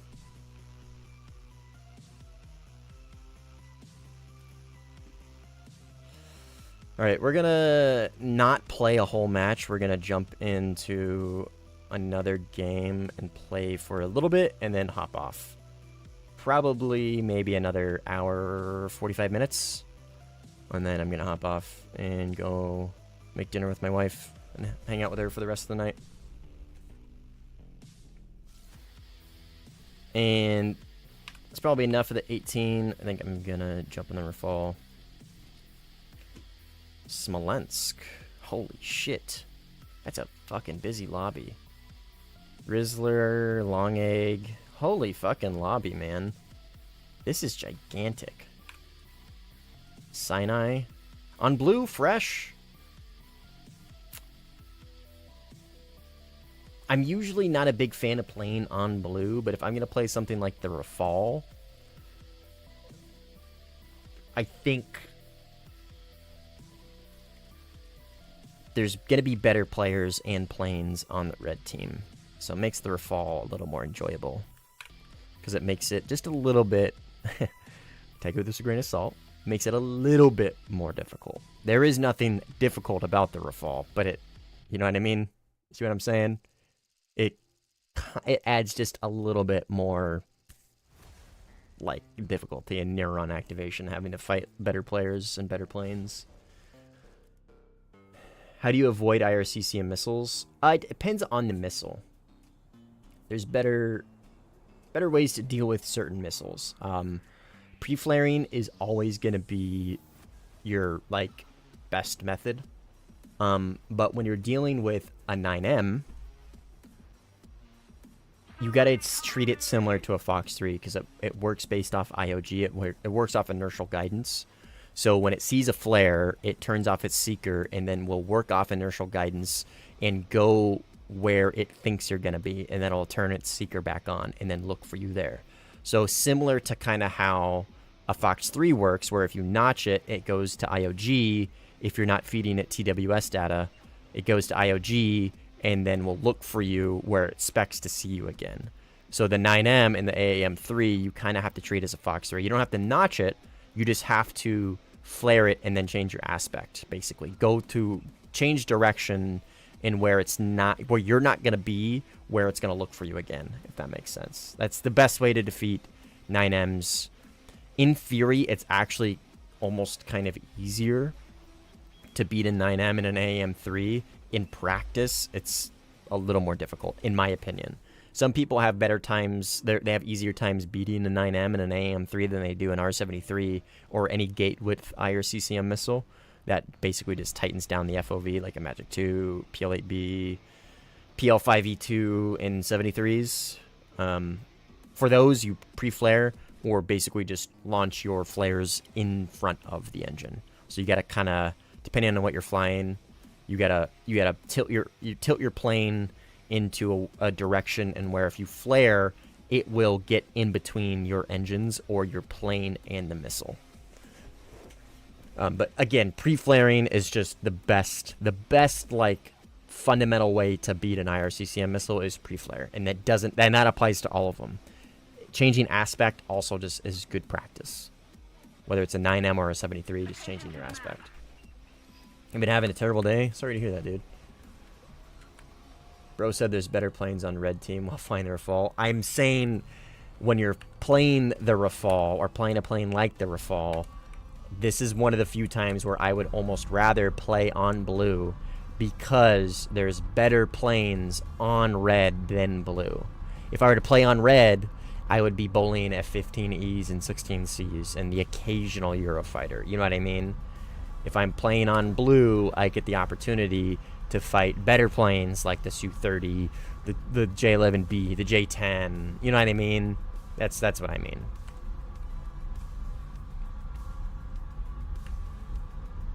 But yeah, I hope that helps you out a little bit, Owl. It's kind of a lot to dissect there, but hopefully it helps.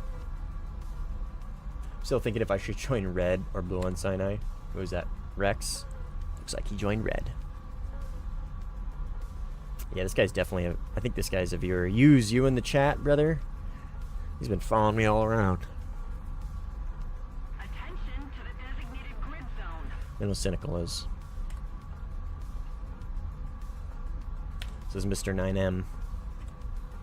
Mr. 9M enjoyer. Like you saw last match, right? I was really struggling against the 9Ms in the 18. I really was. I probably wasn't changing aspect well enough. Is really just what it comes down to. Yeah, I've heard of how to dodge 9M, but never succeeded. R73 have been a bit harder, but that helps. Yeah, I mean, spinning also helps. Like if I have a 73 behind me, one, cut afterburner, flare, dump flares, and spin.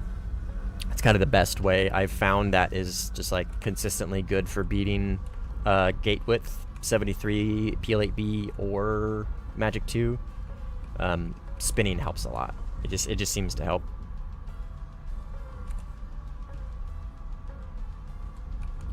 Got somebody right here. Didn't get him on RWR though.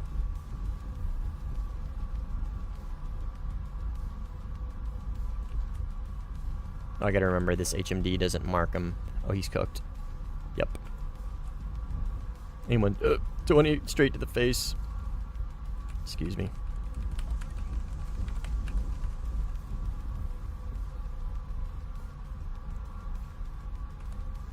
Oh, here's somebody. Is this the... No, this is not the guy that just died. I don't think so, at least. No. This is somebody else. We'll lock him up with... Oh yeah, C-30.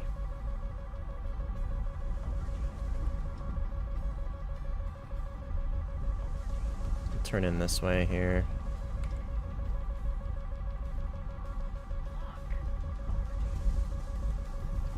Okay, and we'll get to notching this missile that this guy launched on me.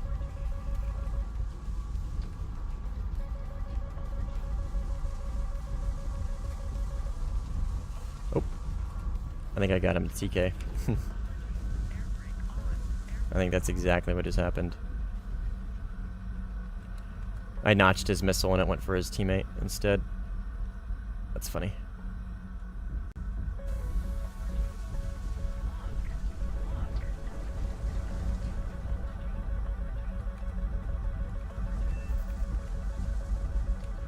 Did he launch on me? No. He launched on somebody else, it looks like.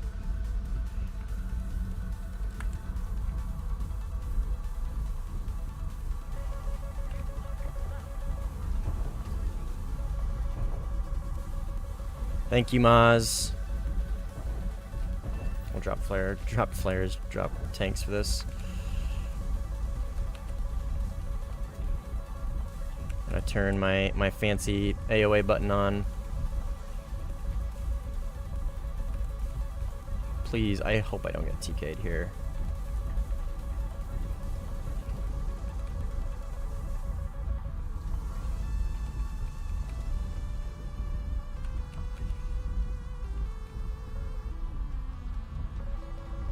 I don't blame him. dropping to the multipath and running. I kind of don't blame him.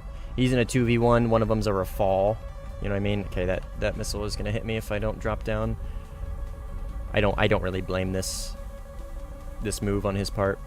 He's getting launched on by a 15. Who knows how many missiles that guy sent at him. This is just kind of the safest thing he can do here. So, I usually be like, wow, really, you're just gonna run. But boop, boop, boop, boop, boop, boop, boop, boop. We're good, we're good. It's only one wing. I've got canards. I can chase this guy down still. Damage model on this thing is so dumb.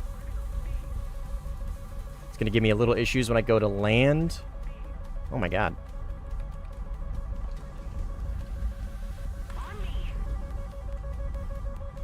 Unless this guy TKs me.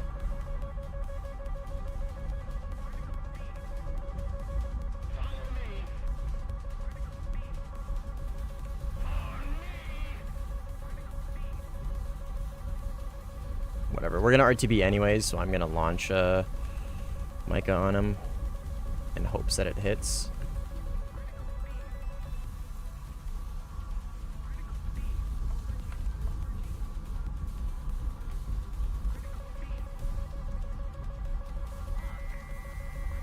I only get one magic 2, so I kind of gotta get the timing right here and not waste it.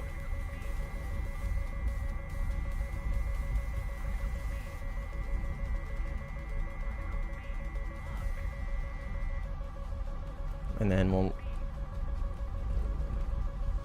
Oh, or he can just crash. Oh, I'm gonna die here. I'm damaged. I can't turn away from the edge of the battlefield in time. So I am gonna... This is actually gonna kill me. More likely than not. If you map edge, if you map border... Oh, actually. I didn't realize I was, like, going parallel to the border. Alright, so... Okay, we're good. Rollins are fucking worthless. Absolutely worthless. Alright, so... Now, I have to... manage my speed. We're good. We're good. It's the turns that are I'm struggling with. All right, my fuel. Okay, we're good. We're good. I got plenty of fuel to get back to base. And I'm pretty sure I can land with this. The canards add so much stability. Oh wait. Okay. Oh, my canard is damaged. I think that's actually just damage model. Because a canard isn't damaged, it's just the wingtip. So we should be fine. It's the negative G. The negative G really... I can get into a flat spin pretty easily. We'll turn AOA button back on so I don't do anything stupid, and we'll just RTB. You've never seen anybody overspeed in top tier jets? Let me tell you, it's very easy to do in this plane and in the Eurofighter. Oh, last joined.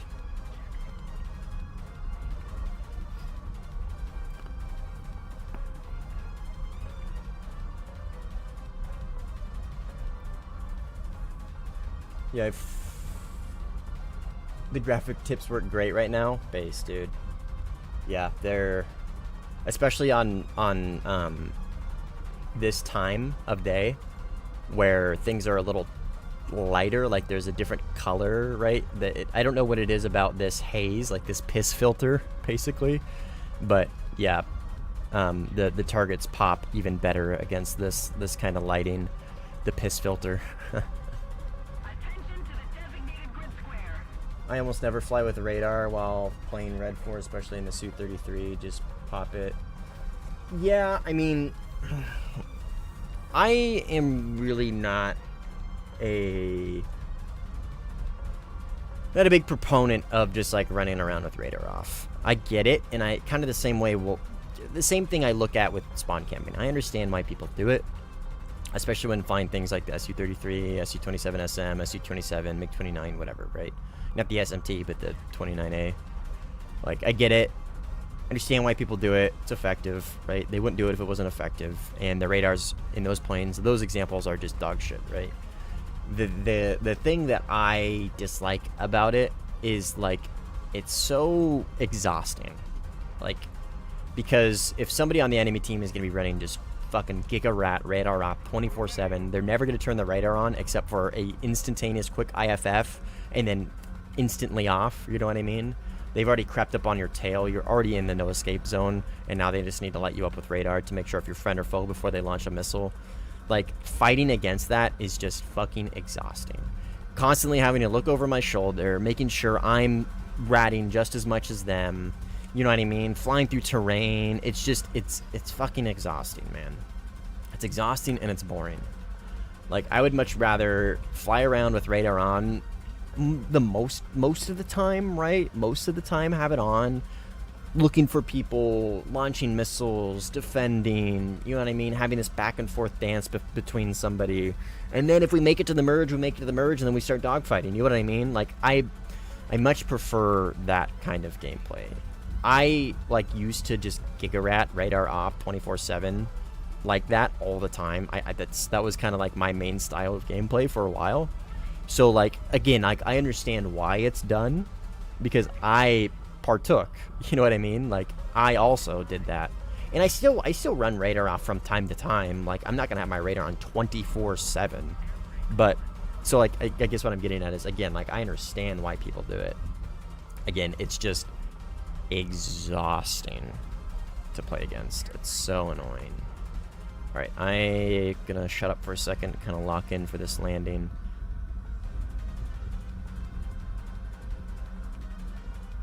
Alright, we are pretty well lined up. I know we're going fast, but I kind of need speed to maintain stability here. And belly land. I'm going to hit these yellow lights and I'm going to explode. Let the record show I at least made it, I think. Oh, maybe not. No, I'm going to hit these rocks. Okay, well, we tried. Great to have rocks on our runway, I guess, right? I don't know why they thought that was a good idea. The map updates and the rocks are great. The rocks on the runway doesn't quite make sense to me. But hey, at least we made it to the runway. We just didn't nail the landing. But that's my own fault for not for wing ripping, you know what I mean? Just don't wing whip, bozo. And I won't have anything to complain about. I'm a GE this damn crew. That's crazy. Crew does help a ton, though. Totally understand. It's what I've learned from top tier players. I mean, I don't know. I know there's a lot of players that do that. I don't think Simply's one of them. He actually runs around radar off, or sorry, radar on, I would say the majority of the time.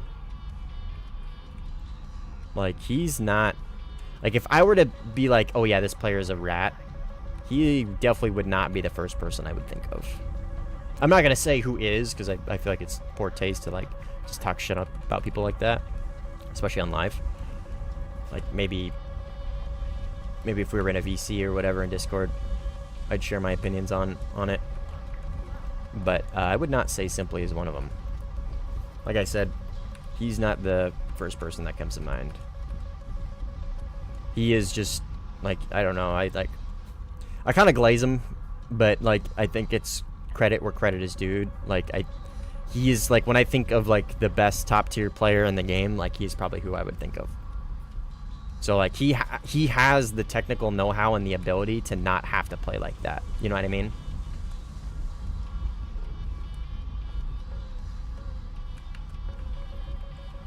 Which is one of the reasons why I really wouldn't put him in that boat.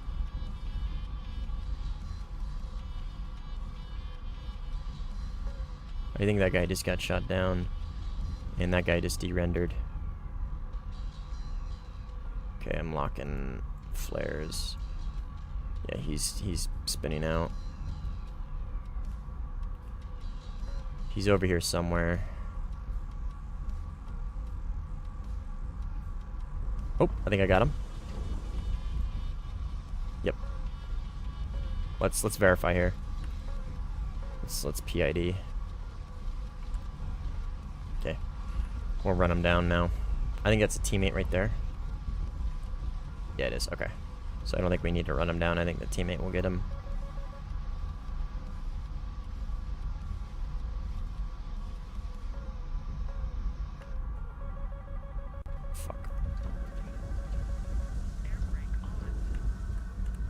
Come on.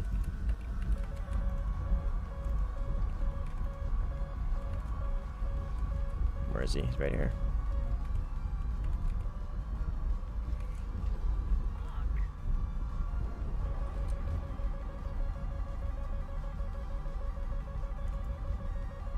I'll get back to what we were talking about here in a minute. Rex.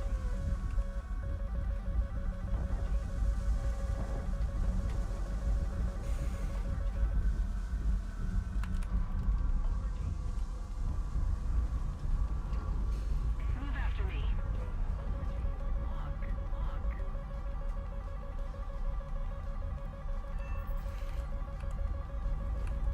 The HUD is sexy as fuck. Yeah, the HUD's nice on this thing, and the HMD is nice.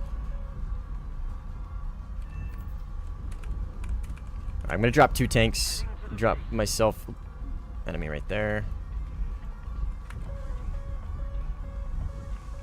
Let's see what he does.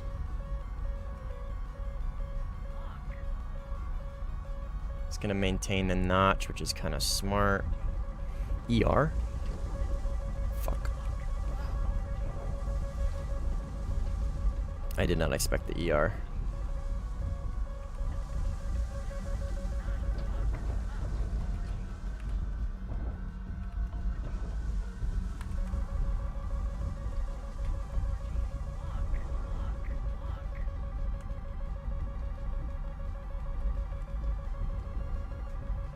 Got him.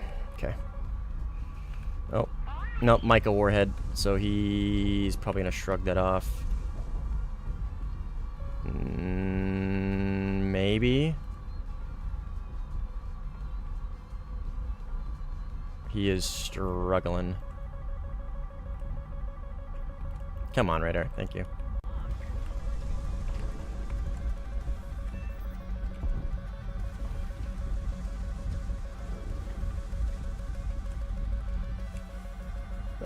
There was that question mark over here earlier. I don't know where the fuck he went, or if he got killed or what. I'll look for him a little bit. It's me, I'm the rat. Yeah. At least you're self-aware. At least you're self-aware. Definitely, but he does play like that. Follow YouTube videos. He hasn't played against him to learn it. You might not do it all the time. I mean, yeah.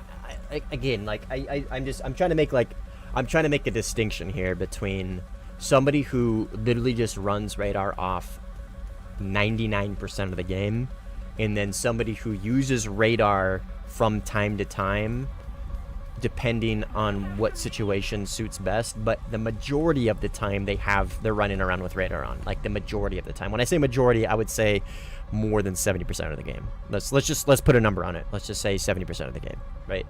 If I personally would say somebody has radar on the majority of the game, let's just say 77. Or sorry, let's just say 70. That guy launched on me, and in my head, I thought R77, and I was about to say 70, and the word that came out of my mouth was 77. Alright, so these guys are about to merge.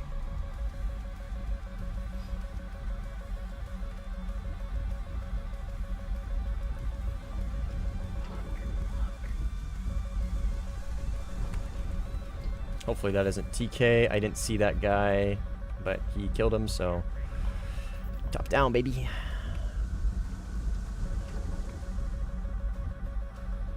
Right there, okay. It's important to identify before you start going into your notch.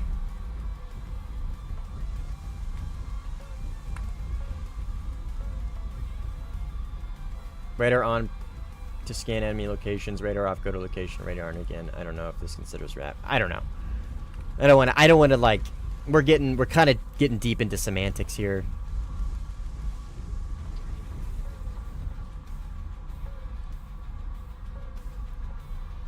It just comes down to like, if a player rats, they like, if they're like a giga rat, they know who they are. I think it's just kind of what it comes down to. Fuck.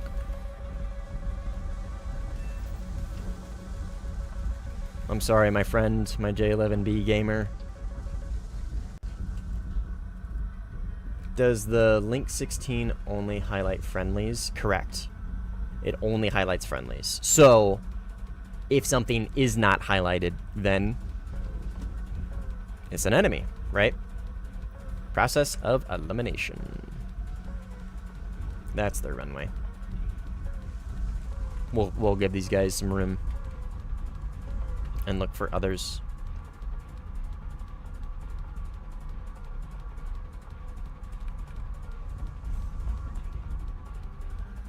Keyboard and mouse on sim is skill. Thanks, man. I appreciate it. It can be a little difficult, but thankfully with my controls, it makes it a little more bearable. Sorry, I know I'm missing chat from time to time. I'm kind of... Oh, last. Good player in Rafal. He says no. No, thank you.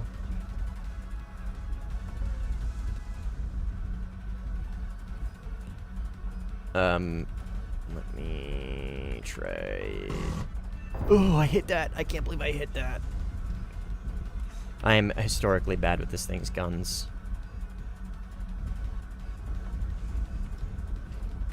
Historically bad. But like, let me like kind of circle back. Like, I'm not like, I am kind of like, it sounds like I'm shitting on somebody who just rats around. Like, it's the... Oh, stand by. Somebody's right behind me. No eyes. He's like right behind me, right behind me. Looks like maybe he's dogfighting. Is he dead? He's dead. That's him right there. It was Rex. Okay, stand by. Let me... I've got a point I want to make here. Just let me clutch this fight, and then I'll make the point. Okay, he's right there.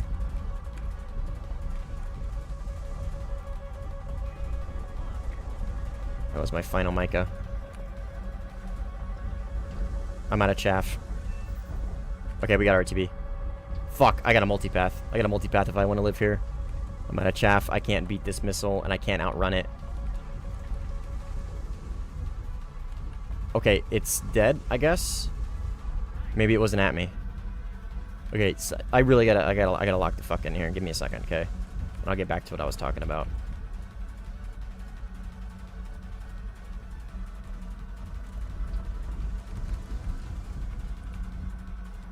There's a Eurofighter around here somewhere.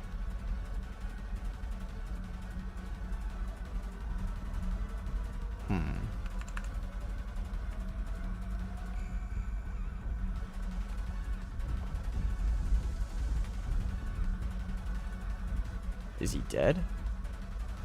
No, he's not. We're out of chaff, so we should probably just RTB. I want to find this guy and try and kill him before I do that, though.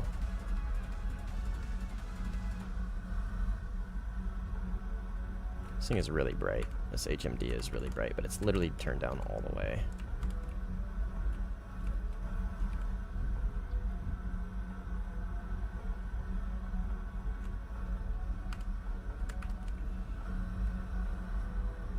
Okay, I have no idea where this guy went.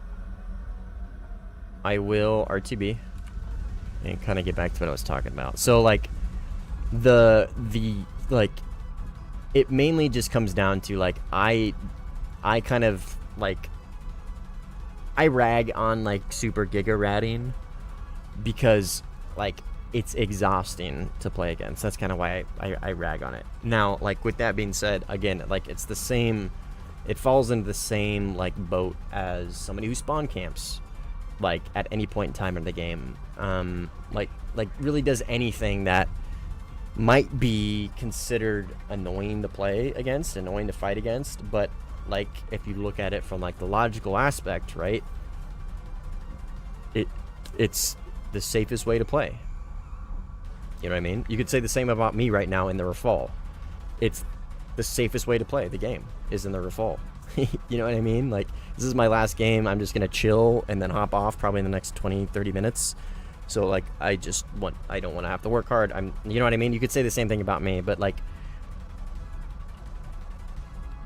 it just comes down to like it's exhausting and annoying, but I at least understand it. You know what I mean? Like logically I get it. I think it's important to, like, if you find something you, and this isn't like just Warthunder, like if you find something you dislike about somebody or behavior or something, like kind of like identifying like the root cause of said behavior, I think is important and should be like taken into account with whatever you're kind of like discussing, right? I think that's something that a lot of people lack in today's world, just in general. I fly VR HOTAS. Do you plan on getting something like Track IR? Ow, I had Track IR. I had a HOTAS. I have VR, and I've used all of them in conjunction, and I still crawl my way back to mouse and keyboard every time. I just prefer it, dude. I just prefer mouse and keyboard. Like, sure, in the 2-fight circle, like, you're gonna be at a better advantage using something with a joystick input, whether that's HOTAS or controller, like, because you can micro your 2-circle much more efficiently than tapping S. Like, yeah, technically speaking, I'm putting myself at a disadvantage by flying mouse and keyboard, like, in the rare, like, 2% of fights.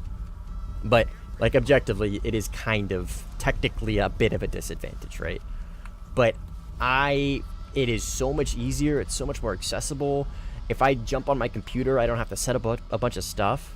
I can just use my computer as is. Whether I was just doing video editing, playing a different game, it doesn't matter. I just jump on the computer and play. You know what I mean? I don't have to put a VR on. I don't have to set up my VR. I don't have to set up my Track IR. I don't have to look around, physically look around and wear my neck out. I don't have to set the stick up. You know what I mean? Like, I could just, it works. Mouse and keyboard just simply works, like, very well, too. Especially if you get really good with it. Like, it's just as competitive. It can be just as competitive as something like a stick and throttle in most situations. Yeah, the setup is exhausting. And then that's really, like, I didn't even sell. I just got rid of my HOTAS. I gave it to a buddy who is going to get infinite more use out of it than I am for a case of monsters. That's it. Just gave it to him. Because he's going to get way more use out of it than me. And it was pretty nice. I think it was, forget the number, X52 or X56 Pro. I don't remember which one. But it was one of those. I didn't have pedals. It was just stick and throttle. But yeah, man, it just, like you said, setup can be exhausting. It's just, that's just what it comes down to, man. It's just this is way easier. It's simpler. You know what I mean? Don't have to worry about a bunch of shit. I just jump on my computer and play.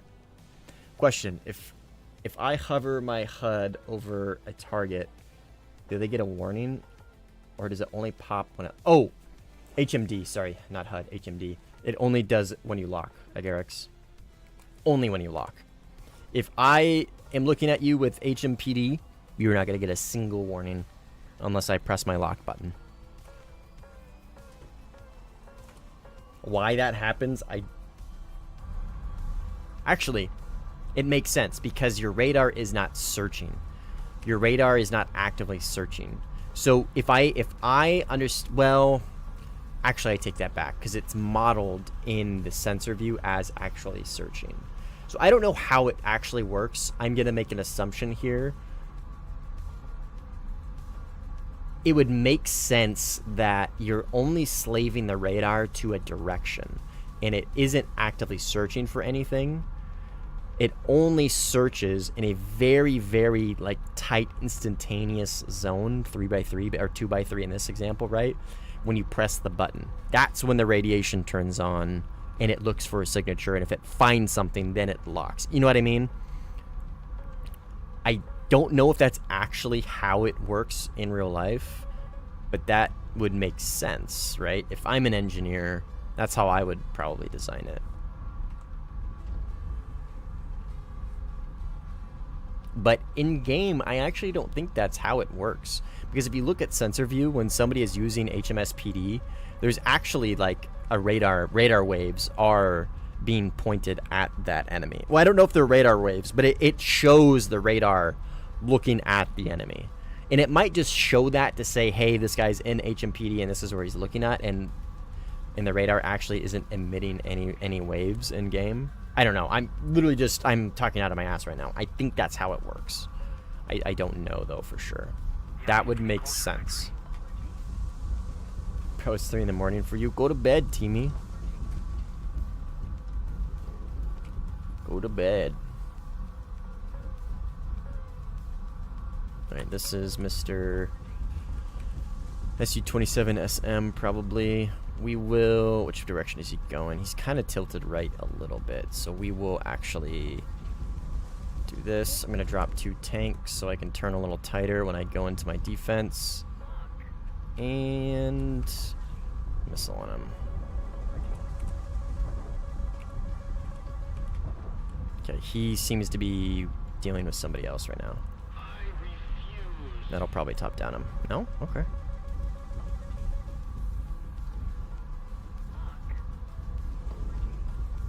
Maybe this one will? It should. Yeah, there it goes.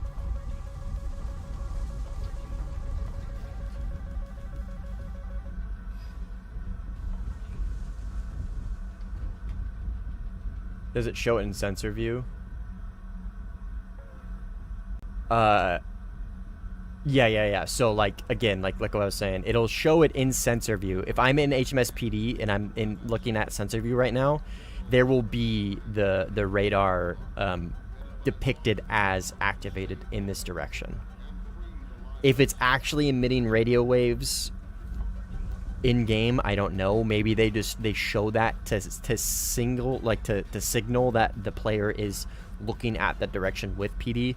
Again, I don't know how it works. I'm mainly just assuming right now. I'm kind of talking out of my ass, making educated guesses. You have school today? Go back to sleep then. Why are you up at 3 a.m. not back in bed if you gotta go to I almost said work, go to school. Go back to bed. Be smart. Don't be stupid.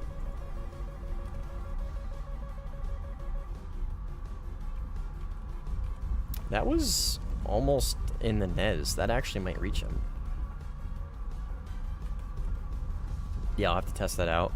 Well, no, I've already tested this. If I look at somebody with HMS PD, it will not ping their radar. I've tested this in customs before, so I know. I mean, I guess maybe they updated it. I don't know. But when I tested it, it didn't ping anybody's RWR.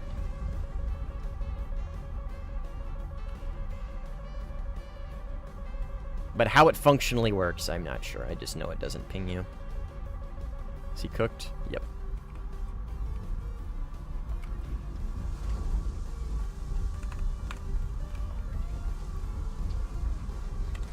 Oh, their team is gone. Their team is non-existent. Man, my team's cooking, dude. Cynical 6-1. This guy's 7-3. I'm 7-1, which is not surprising because I'm in the fall. Oh, Cynical got. My bad. I think I jinxed you by saying we were cooking. My bad. Okay, good night. Yeah, man, go back to sleep. I appreciate you hopping in, but your health and attention span at school is more important than watching my stream.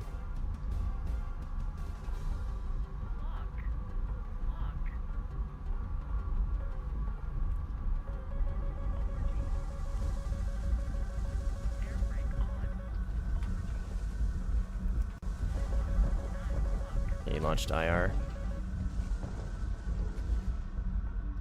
Got him. He's spinning out base. He launched an ET at me, I think. Thankfully, I have a Maz, and it told me that the missile was approaching me. First death was a team kill. Ah, so it doesn't count. So he's actually 6-1.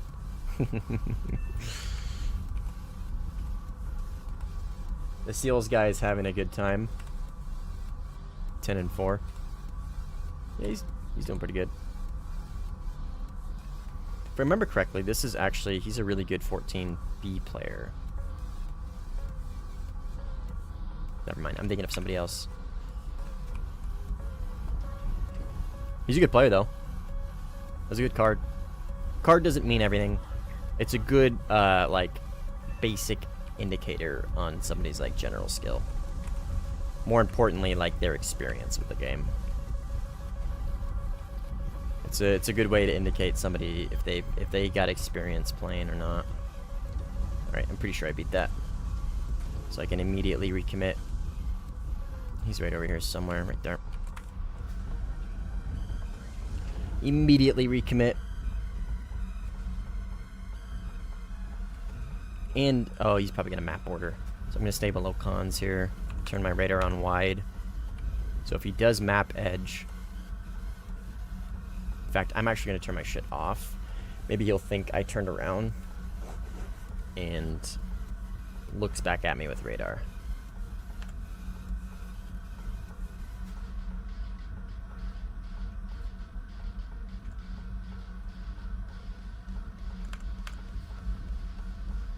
There he is. Okay, so maybe he's not map bordering.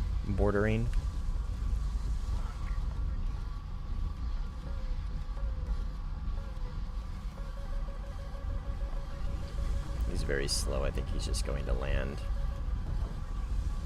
Nope. He's just probably going to die here. Yep.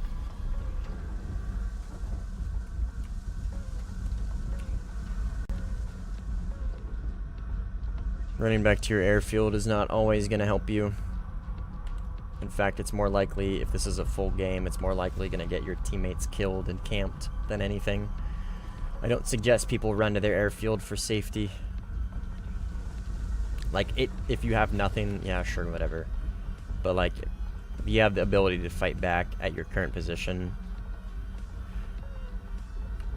usually that's going to be more advantageous to you. This guy's launching 2 on me. Oh, we only have 1 Micah left. Okay, I gotta save it. I gotta bait this guy in. I gotta ID him first. I gotta spot him first. There's gonna be 90 left.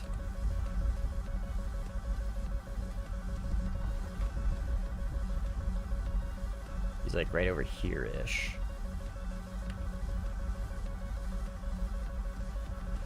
The Eurofighter's launching on me. I'm now pinched. Never mind, the Eurofighter's launching on somebody else. Okay, I gotta keep this guy in my notch. So I don't see him yet. There he is.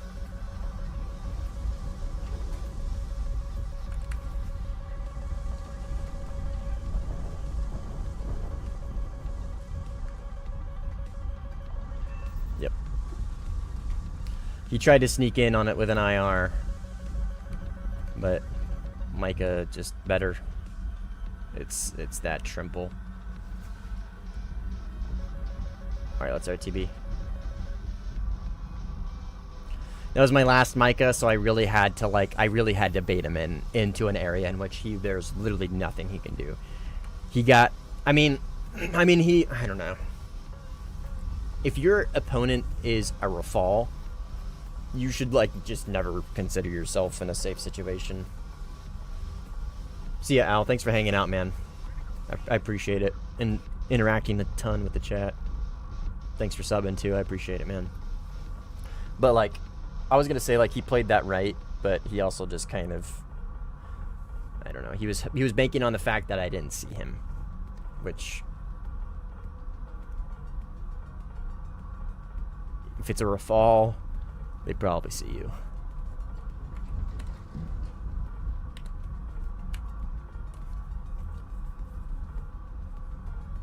Alright, I'm just gonna RTB and return to the hangar and call it here.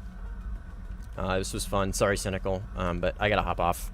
I'm gonna go make dinner, hang out with my wife. So, it's enough Warthunder for today. 3 hours, 3.5 hours, 2.5 hours, something like that. So, sorry for not sticking around, help clutching, but it is what it is. But I'm gonna call the stream here. There's no point in having everybody watch me RTB and return to the hangar. So, we'll call it here. I appreciate everybody that played with me and hung out. GG's for everybody that did play with me. So, it was fun. GG's Cynical. GG's everybody else. Thanks again. So, I'm gonna call it here. I'll see you guys later. Peace.